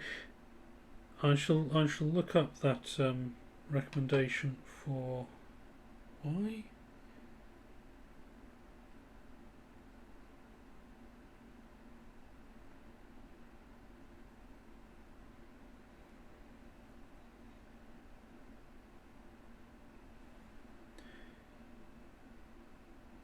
Does that have its flat on the wrong side?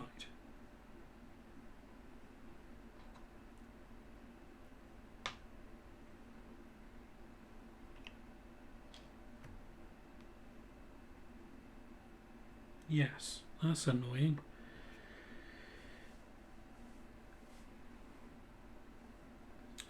We shall work on the principle. Well, we can check this actually.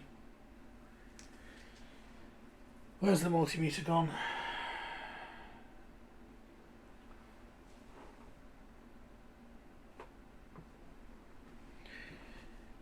There it is.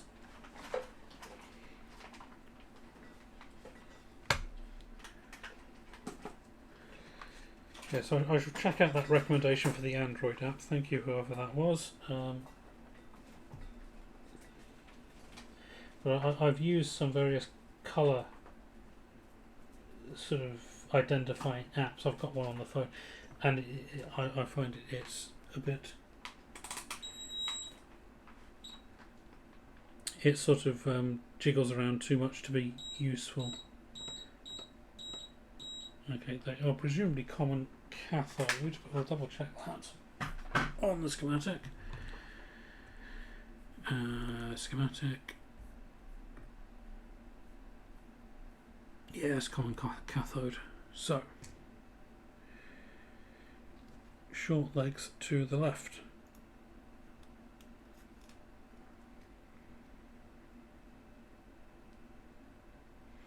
I have a vague memory that the flats on ultraviolet LEDs are actually on the wrong side for some reason, and so that would lend credence to this being the violet one.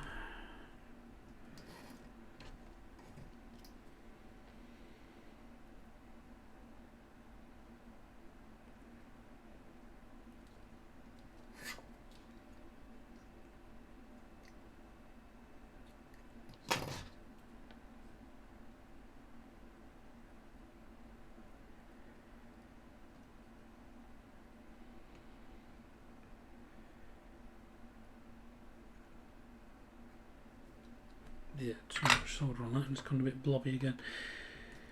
I think I'm running the iron a tad too cold.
Yes, I'm given to understand that the sorry for going quiet there. The other useful thing for LEDs, you can get little keychain filters, red and green filters. A sysadmin friend of mine recommends them for being able to spot the red LED in the sea of status lights in a network cabinet. So I must look into that at some point.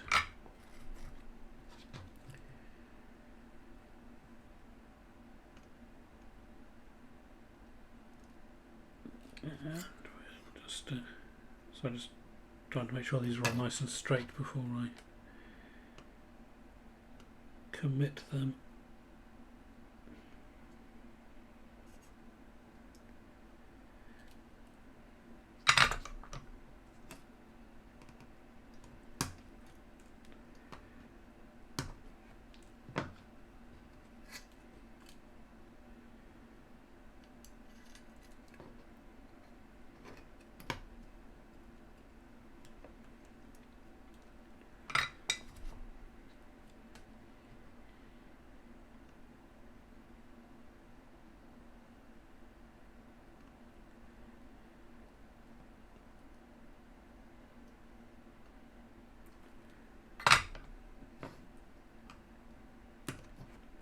Where's the camera pointing? Okay, that's me being a prat. I lined it up for the middle of the mat and I've been soldering down the front edge. Ah! And that one is not...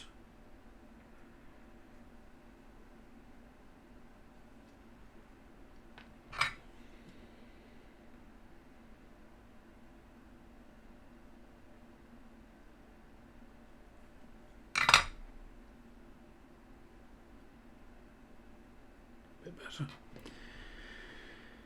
2 to go, and then we can plug it in and see what happens.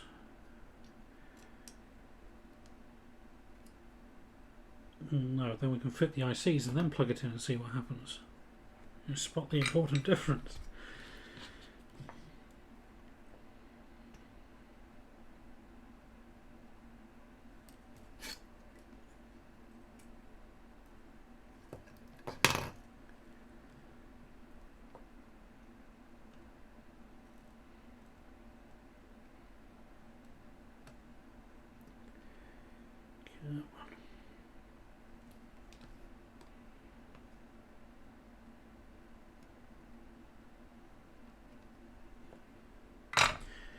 Let's not pop the soldering iron back in my mug of coffee, that would be unfortunate.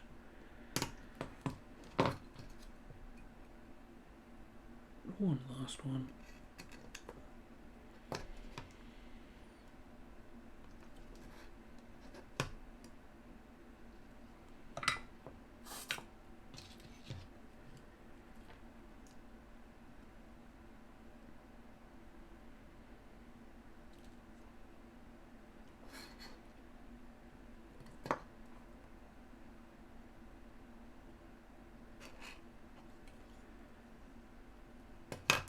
Do it.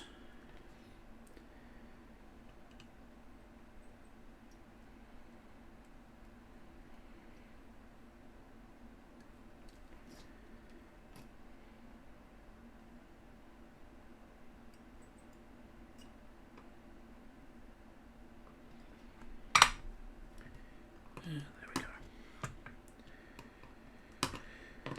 So we want to fit the ICs.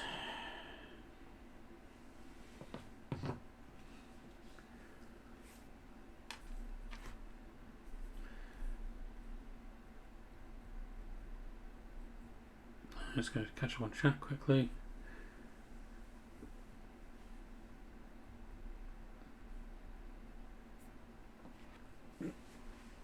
And what's the...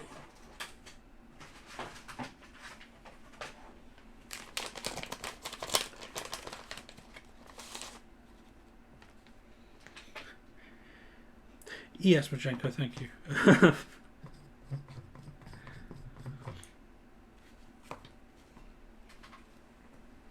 But it can live on the coffee table and look pretty. That's the important thing. So what do we have here? We have my earbud stuck in my ear. There we go. 374245 and 138. Well, the 138 obviously goes in that socket.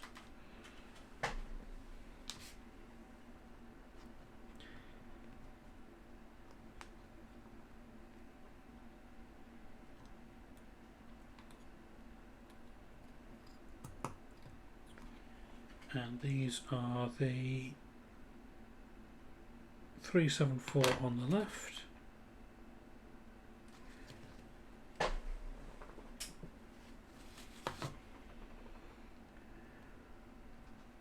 I don't have room for coffee on my coffee table, that's the problem.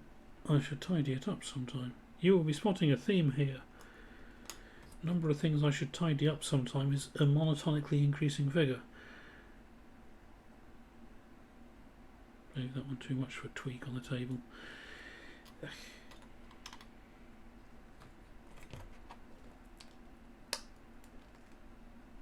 Ah, no, I bent a pin. We'll sort that out in a second.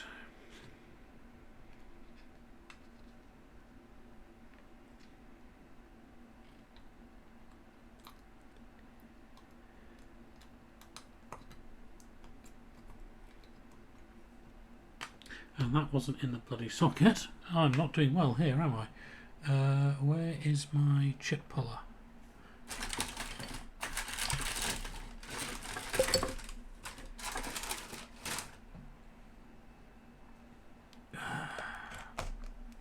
One moment. Actually, we'll probably have to end up doing this with a screwdriver, won't we?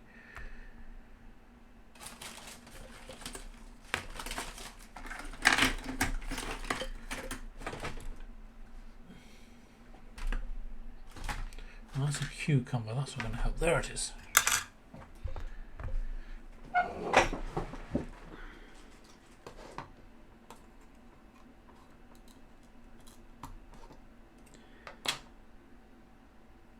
Well, I have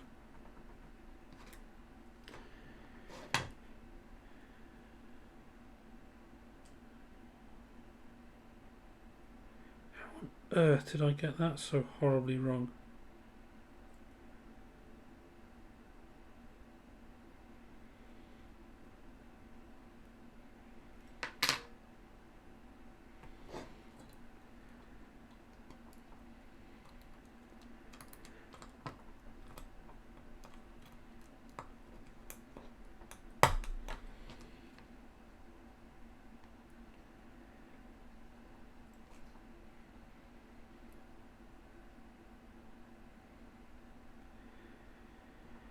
And pull that one up and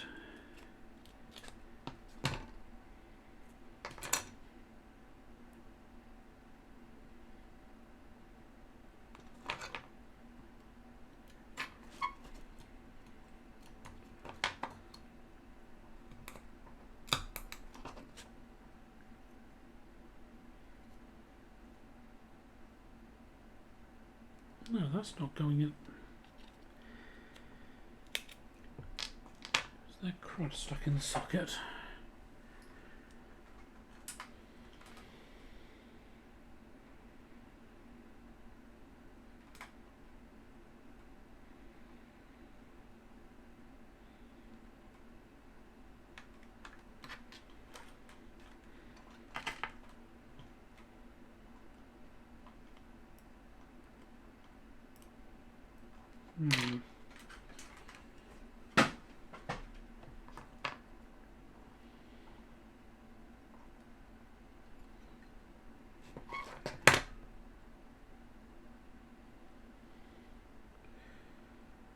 I don't know, Majenko. They didn't appear to be any debris in there, but they weren't springing, as I would expect.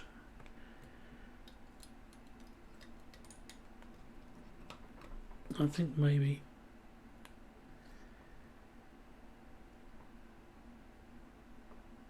I had somehow got some solder. I don't know.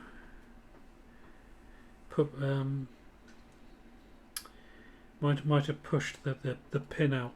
Not the pin, the wiper out of position when I was trying to make sure they were square on the board, sort of thing.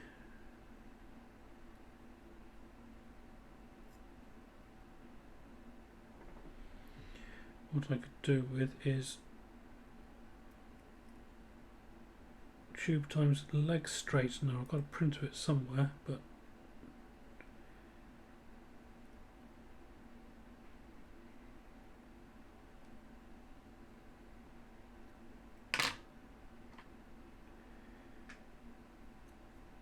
that should do.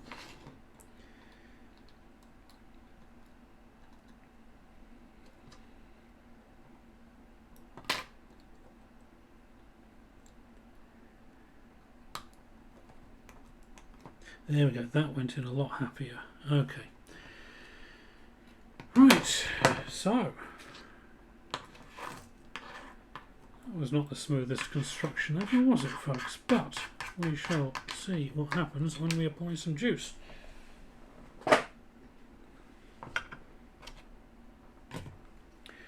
So let's fit it in this slot here.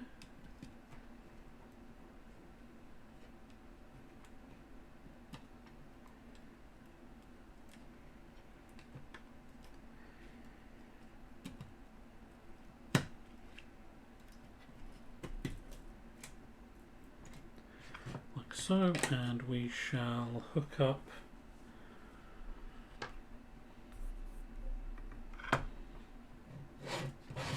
that way so you can see it.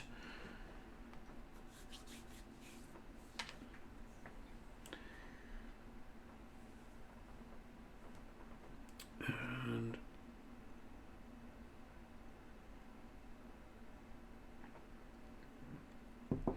the industrial sound, yes, it did indeed seem like a thing to say. Right, what we need is the VGA cable, which is down here somewhere.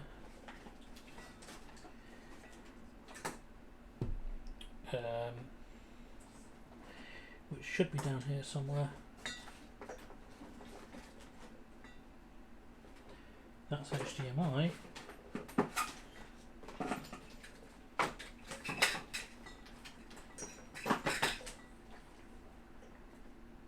That's mains power. Oh, where is it?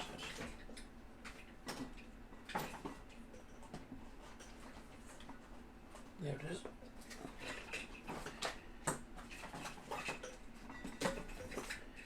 There's an absolute jungle of cables under my table, as you can imagine, from all the faffing around, but we should eventually be able to retrieve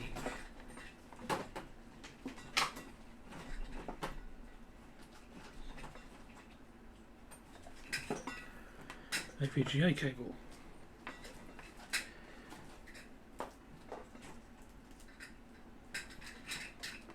Which is being dragged down by all sorts of junk.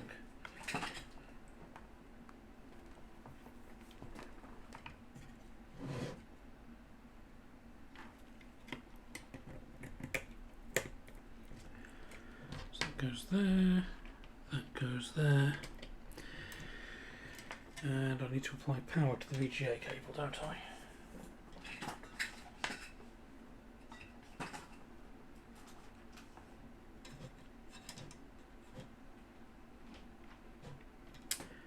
And that doesn't reach. Hang on.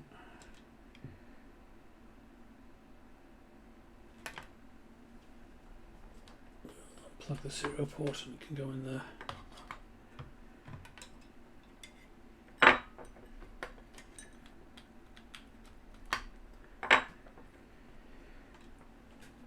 So with that we should be able to bring up the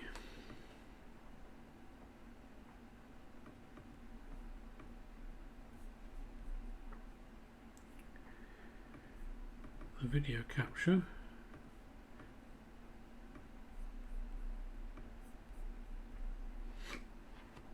Very fun. And God, excuse me. And we shall apply power. And we have a short somewhere.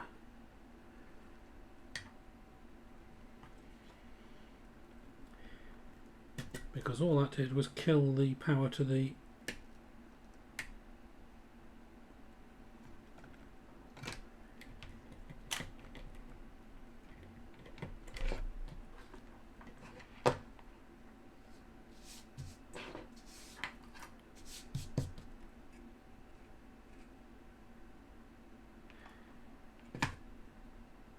So we don't have the Wi-Fi board in, we have the video board.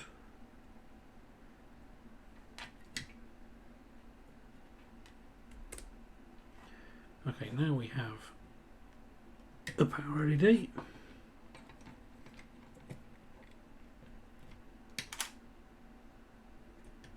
Wow, that doesn't like that. I need to find a better power source for the VGA cable, obviously.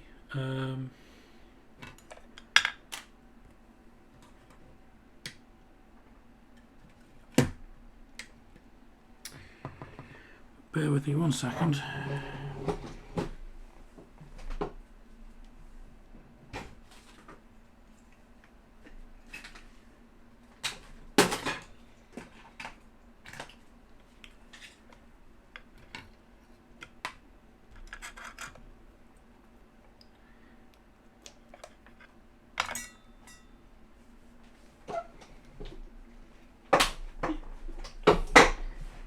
That's the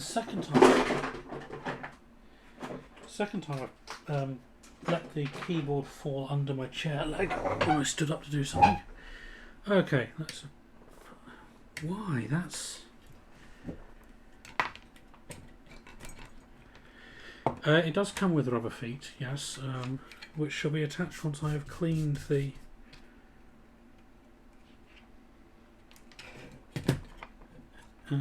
backplane board. Right. Now we have nice bright. Where's the secondary camera? Okay, you can see the power LED just about. If I move over here a bit, there we go. Power LED. So let's attach the board we've just built and make sure it still powers up. It does. Oh, there we go. They've all come up now, apart from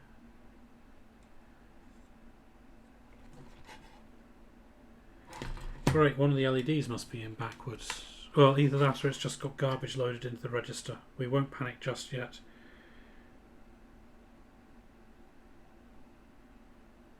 That's bright. But I think, yeah, I've got pink, blue, or violet, blue, green, or yellow, orange. We'll worry about that in a minute. That's a bit bright. So, we want to make another attempt at getting VGA out of the thing.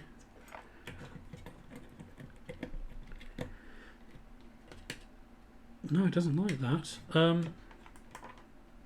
The issue here is that well, it could be power draw, but the VGA cable is powered externally because it's a VGA to HDMI adapter.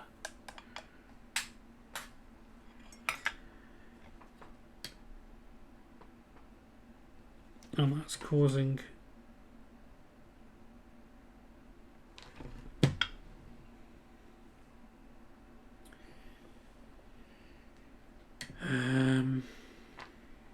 let me just double check I've got this, the Extron set to the right input. Should be on 4.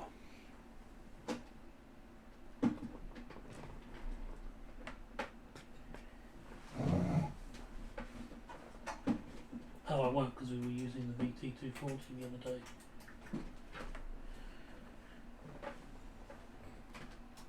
There we go. And power. And no, getting nothing.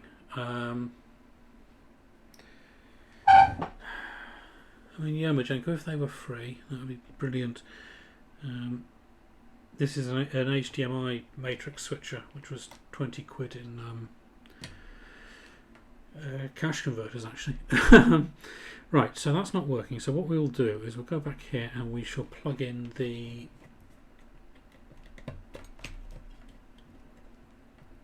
serial cable instead.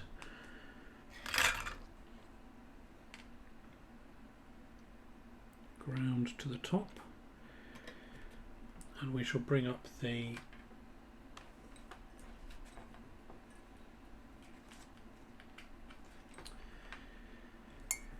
bring it up in cool term instead for the time being and see what we can see. So I want to put that on the right desktop first of all. Clear data, options, serial port. That one. That one, connect.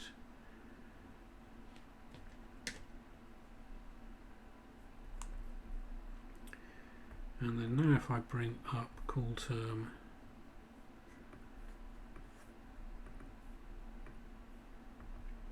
if I can find it in the list, there it is.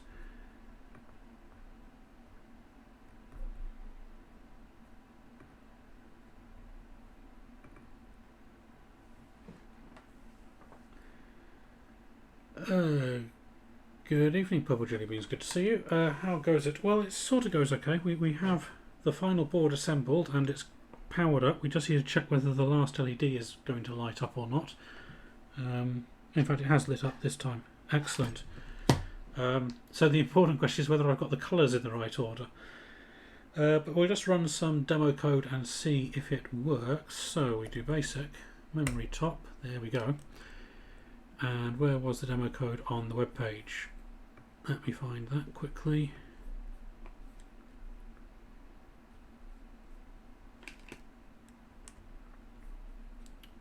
So the first one is just 10 out naught imp naught 20 go to 10, and let's see, yep, so run. So now in theory if I press the buttons, well, that's not a good start.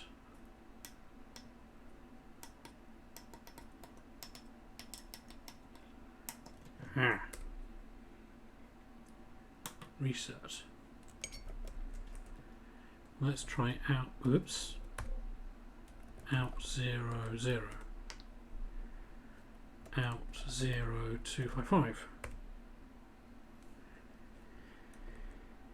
Oh dear.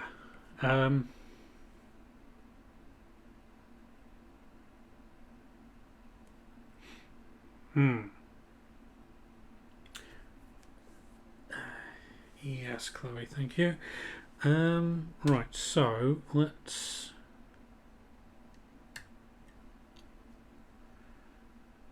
that's doing that stupid thing again. Can I stop it doing the stupid thing? Terminal data handling. Convert non-printable characters, no. There we go.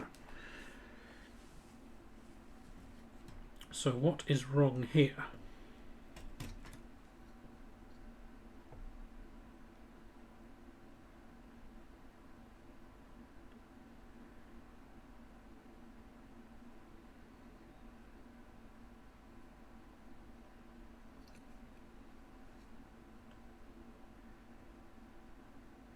Just looking for any obvious shorts on the bottom.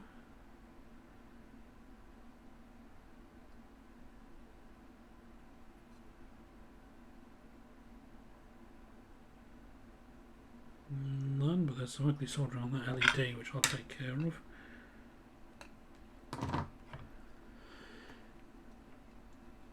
No, you can't ban Chloe Majenko. Chips in backwards, don't think so. We'll double check. 374 there, 245 there, 138 there, and they're all pointing according to the silk screen, so that's fine. Diodes in backwards would be another suspicion, but no, I got the stripes at the ends with the stripes on the silk screen, so that's fine. Resistors we don't care about. LEDs are obviously working.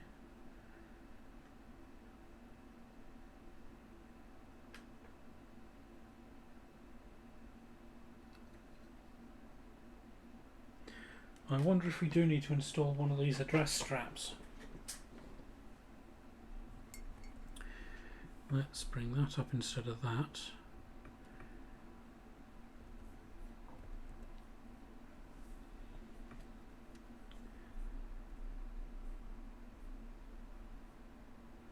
So, diode all there.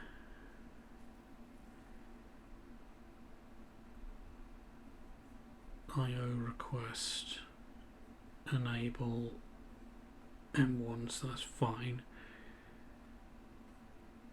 0 1.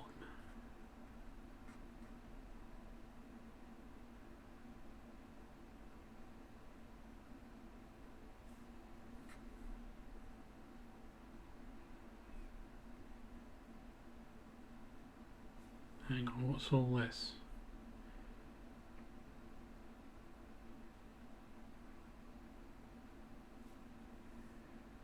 Oh, we need to enable a strap to select which of the...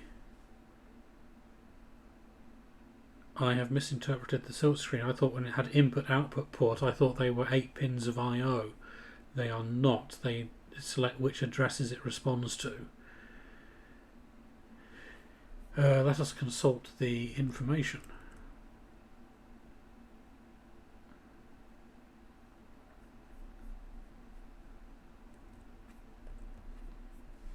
So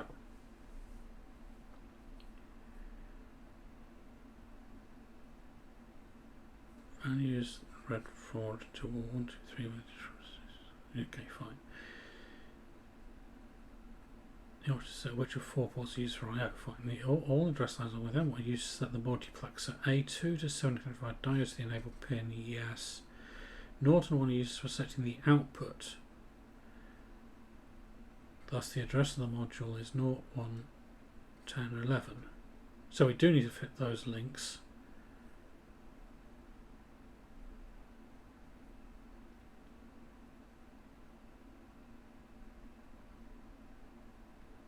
And install those links. Why? A Norton 1 are... Whoops.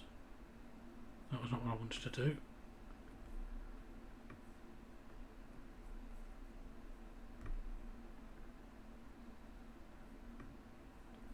Okay, I need to fit those 2 links and those 2 links. I do not understand why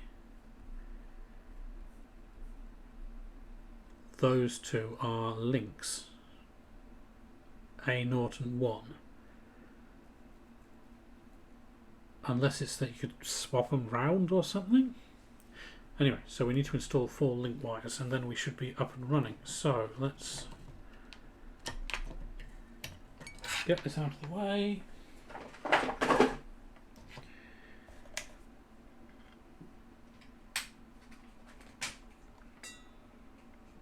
Find the mains plug for the soldering iron. There it is. Right, and find some cut off component leads. 1, 2, 3, and 4.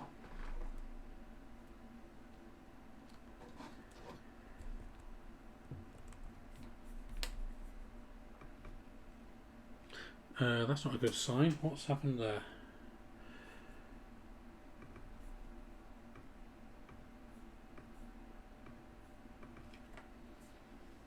Bear with me a second, folks.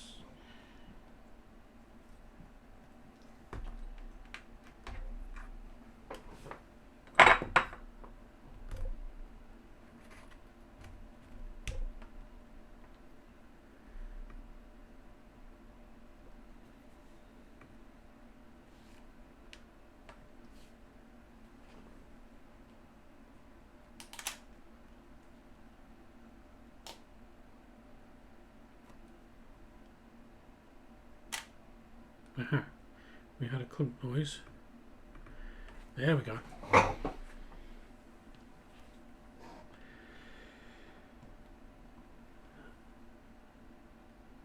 So you'd think I would have remembered that after last week, wouldn't you? But there we go. So we want port 0.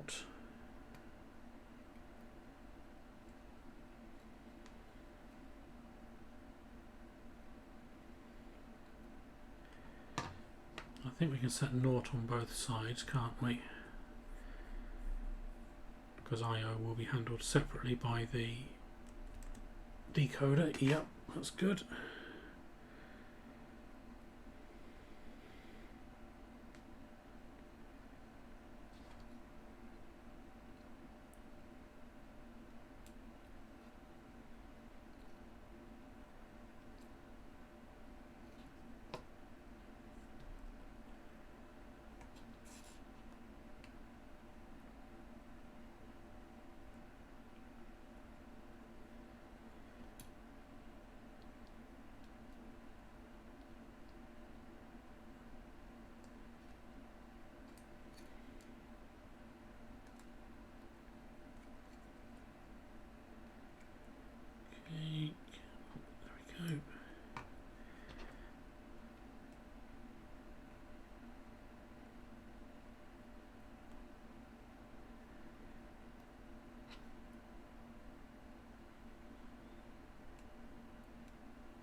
These would have been easier to fit first if I'd bothered reading the documentation properly, but such is life. I mean, God knows nobody ever reads the documentation I write for our products, so. Right, and off we go. Let's get this out of the way so I don't snag it on its own.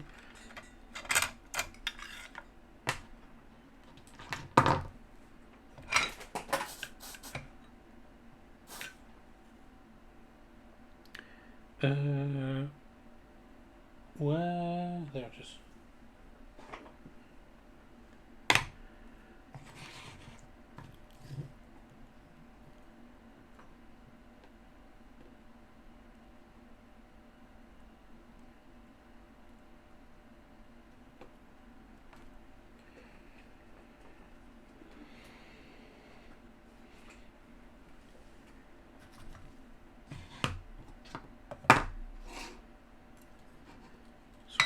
Move that so you can see what I'm doing. I think I knocked the tripod earlier.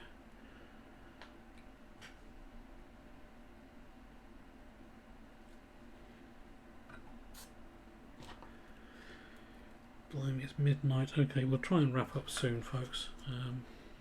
We just want to get some flashy lights out of it and then we'll call it good and pick up on Friday with the exploration of the system.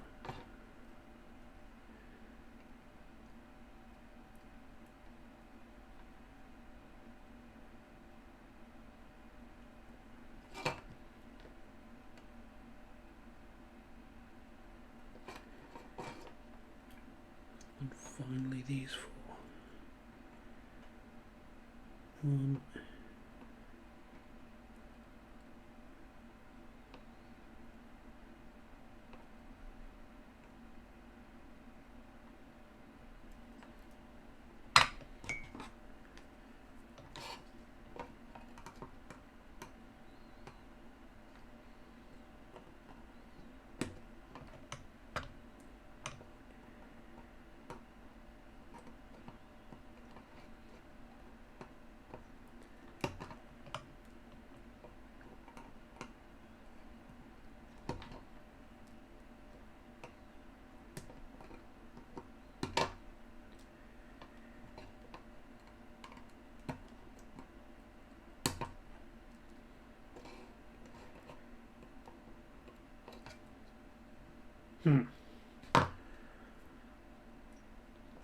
I don't think you want to leave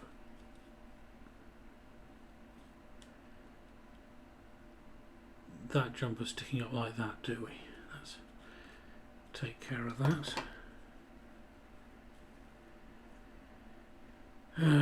Sorry, I've been scrolled back on chat. Where are we?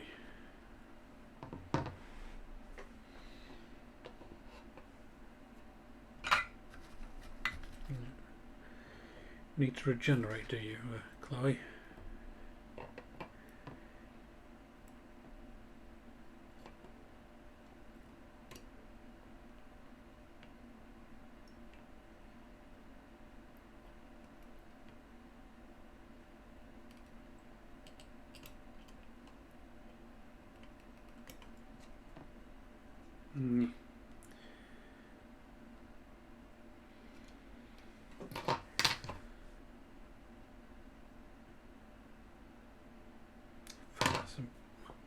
Mess now, idiot. Right. Let's try and tug these through a bit.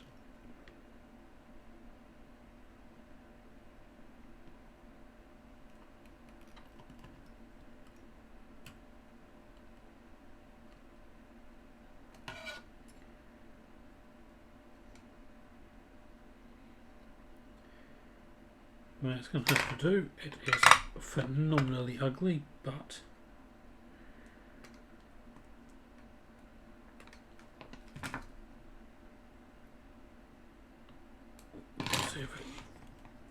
see if that fixes it. I have high hopes. So back to the back camera and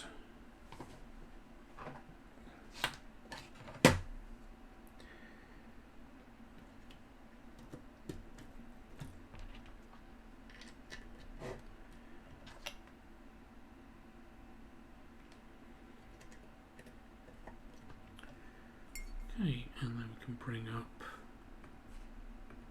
if I was on the right scene it would help.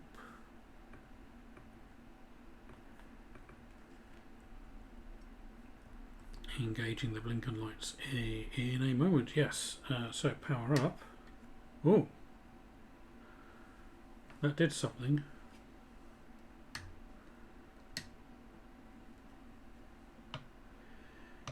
So we can go basic, 10 out, 0, imp, 0, 20, 20, go to 10. Run. And now in theory, if we press buttons,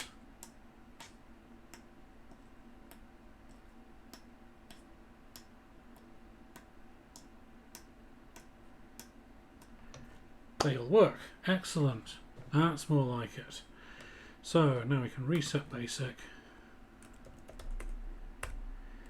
and we'll try out this fancier program.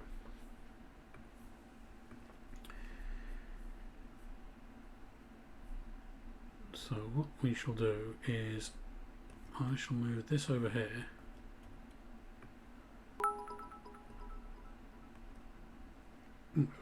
A swarm of dead insects cheered with 100 bits. DISCO. It is disco. Oh, thank you very much for the 100 bits there, Swarm. Much appreciated. So we need to type. Let's bring up.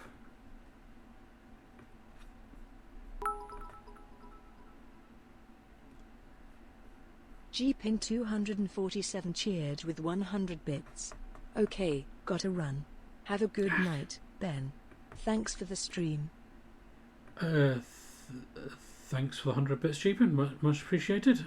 Have a good evening, or whatever the appropriate time of day is where you are, and thanks for joining us. And I keep dragging. OBS, you are a pain in the backside, you really are. I keep getting these things in the wrong order. So, there we go. That'll do it. Oh no, hype train this late in the stream, never a good sign. So we just need to type this program in and see where we get from there. So 10 for FOT, yes, for F equals 0 to 7. I don't have backspace enabled in call terms, so typos, we shall do a list once we're done and check for typos there.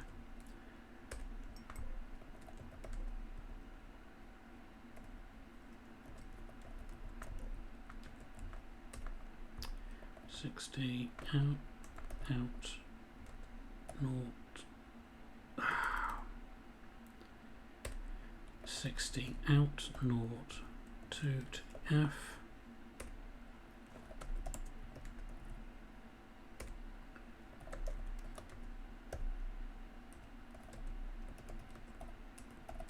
For x equals 1 to 150, next x, return. So now list, let's see if that survived. Chloe Raccoon cheered with 100 bits. These are Majenko's bits. He might notice them missing later. Well, thank you very much for Majenko's 100 bits there, Chloe, most appreciated. Or your 100 bits, as the case may be. I quite agree, Majenko.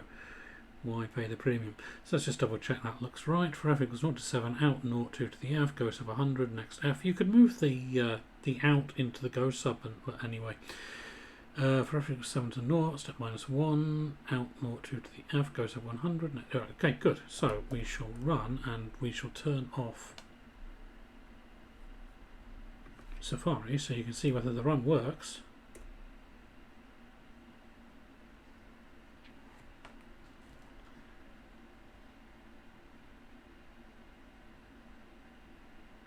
Does the colour sequence look right, folks? How have we got it right?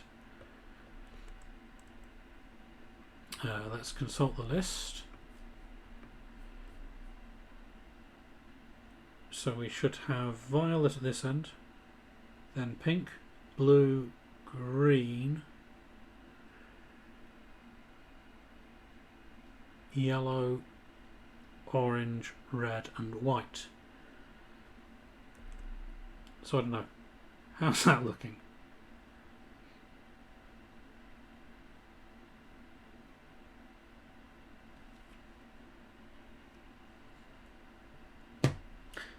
Excellent. Thank you, Chloe. Right. All present and correct. Brilliant. That is a relief. I thought I had completely knackered it earlier. When that one didn't appear to light up at all. Right. Okay. So what I want to do very quickly, just before we call it quits for the night, is try the VGA board and figure out what's going on with that. And we shall pick up the Wi-Fi on Friday.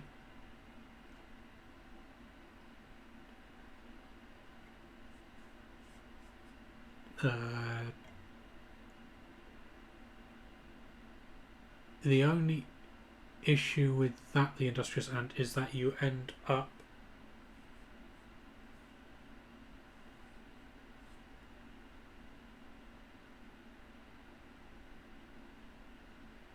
no, yeah, that should work. I was just thinking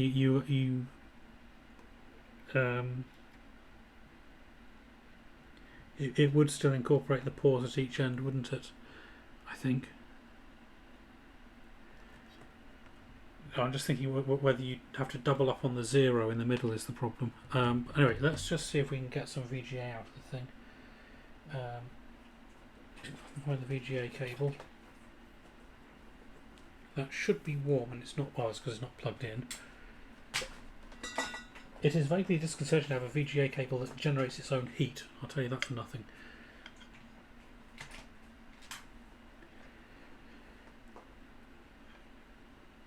So let's plug some juice in there.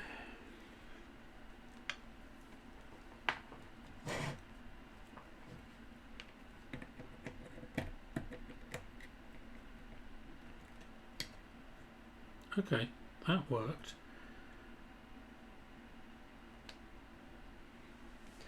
Let's just check the Extron is... Oh, there we go. Huh, that's strange.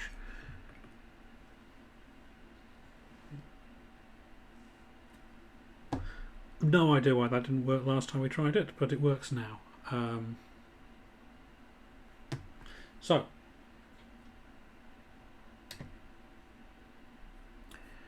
I think we shall call it there, folks, since it is 10 past midnight. I did think about starting to stream early today, and then I didn't get around to it because I'm knackered. But anyway, so thank you all for joining me. Hope that took a bit longer than I thought. Hope it wasn't too dull, but thank you all for your help with the colours and such like. As I said, Friday we'll pick it up again, and we shall have a look at what's up with the Wi-Fi board, whether it is actually receiving or generating weird stuff on the serial. So we'll check that out, and then we shall have a play with some software that's available for it, if I can find anything that looks worth playing with. But like I said, a Z machine interpreter, maybe a C compiler. There's the terminal program. We found if we can find the get the alternative firmware for the ESP working, and yeah, that will then have us a complete system with 1, 2, 3, 4, 5, 6, 7, 8, 9 boards and 3 spare slots for future expansion. Watch this space. I'm not saying that I already have one, but I'm not saying that. So, and I have one in mind for which I'll have to live in one of the expanded ones. But what I want to do is build a Max 232 on a board, so that I can hook this up to the VT240. But yes, so thank you everybody for joining me. System 1 bus interface, Jesus no. The System 1's memory bus is 32-bit wide monstrosity. But yeah. Keyboard interface, that might be fun. System 1 keyboard interface, because that would be able to stream straight into an 8-bit I/O port.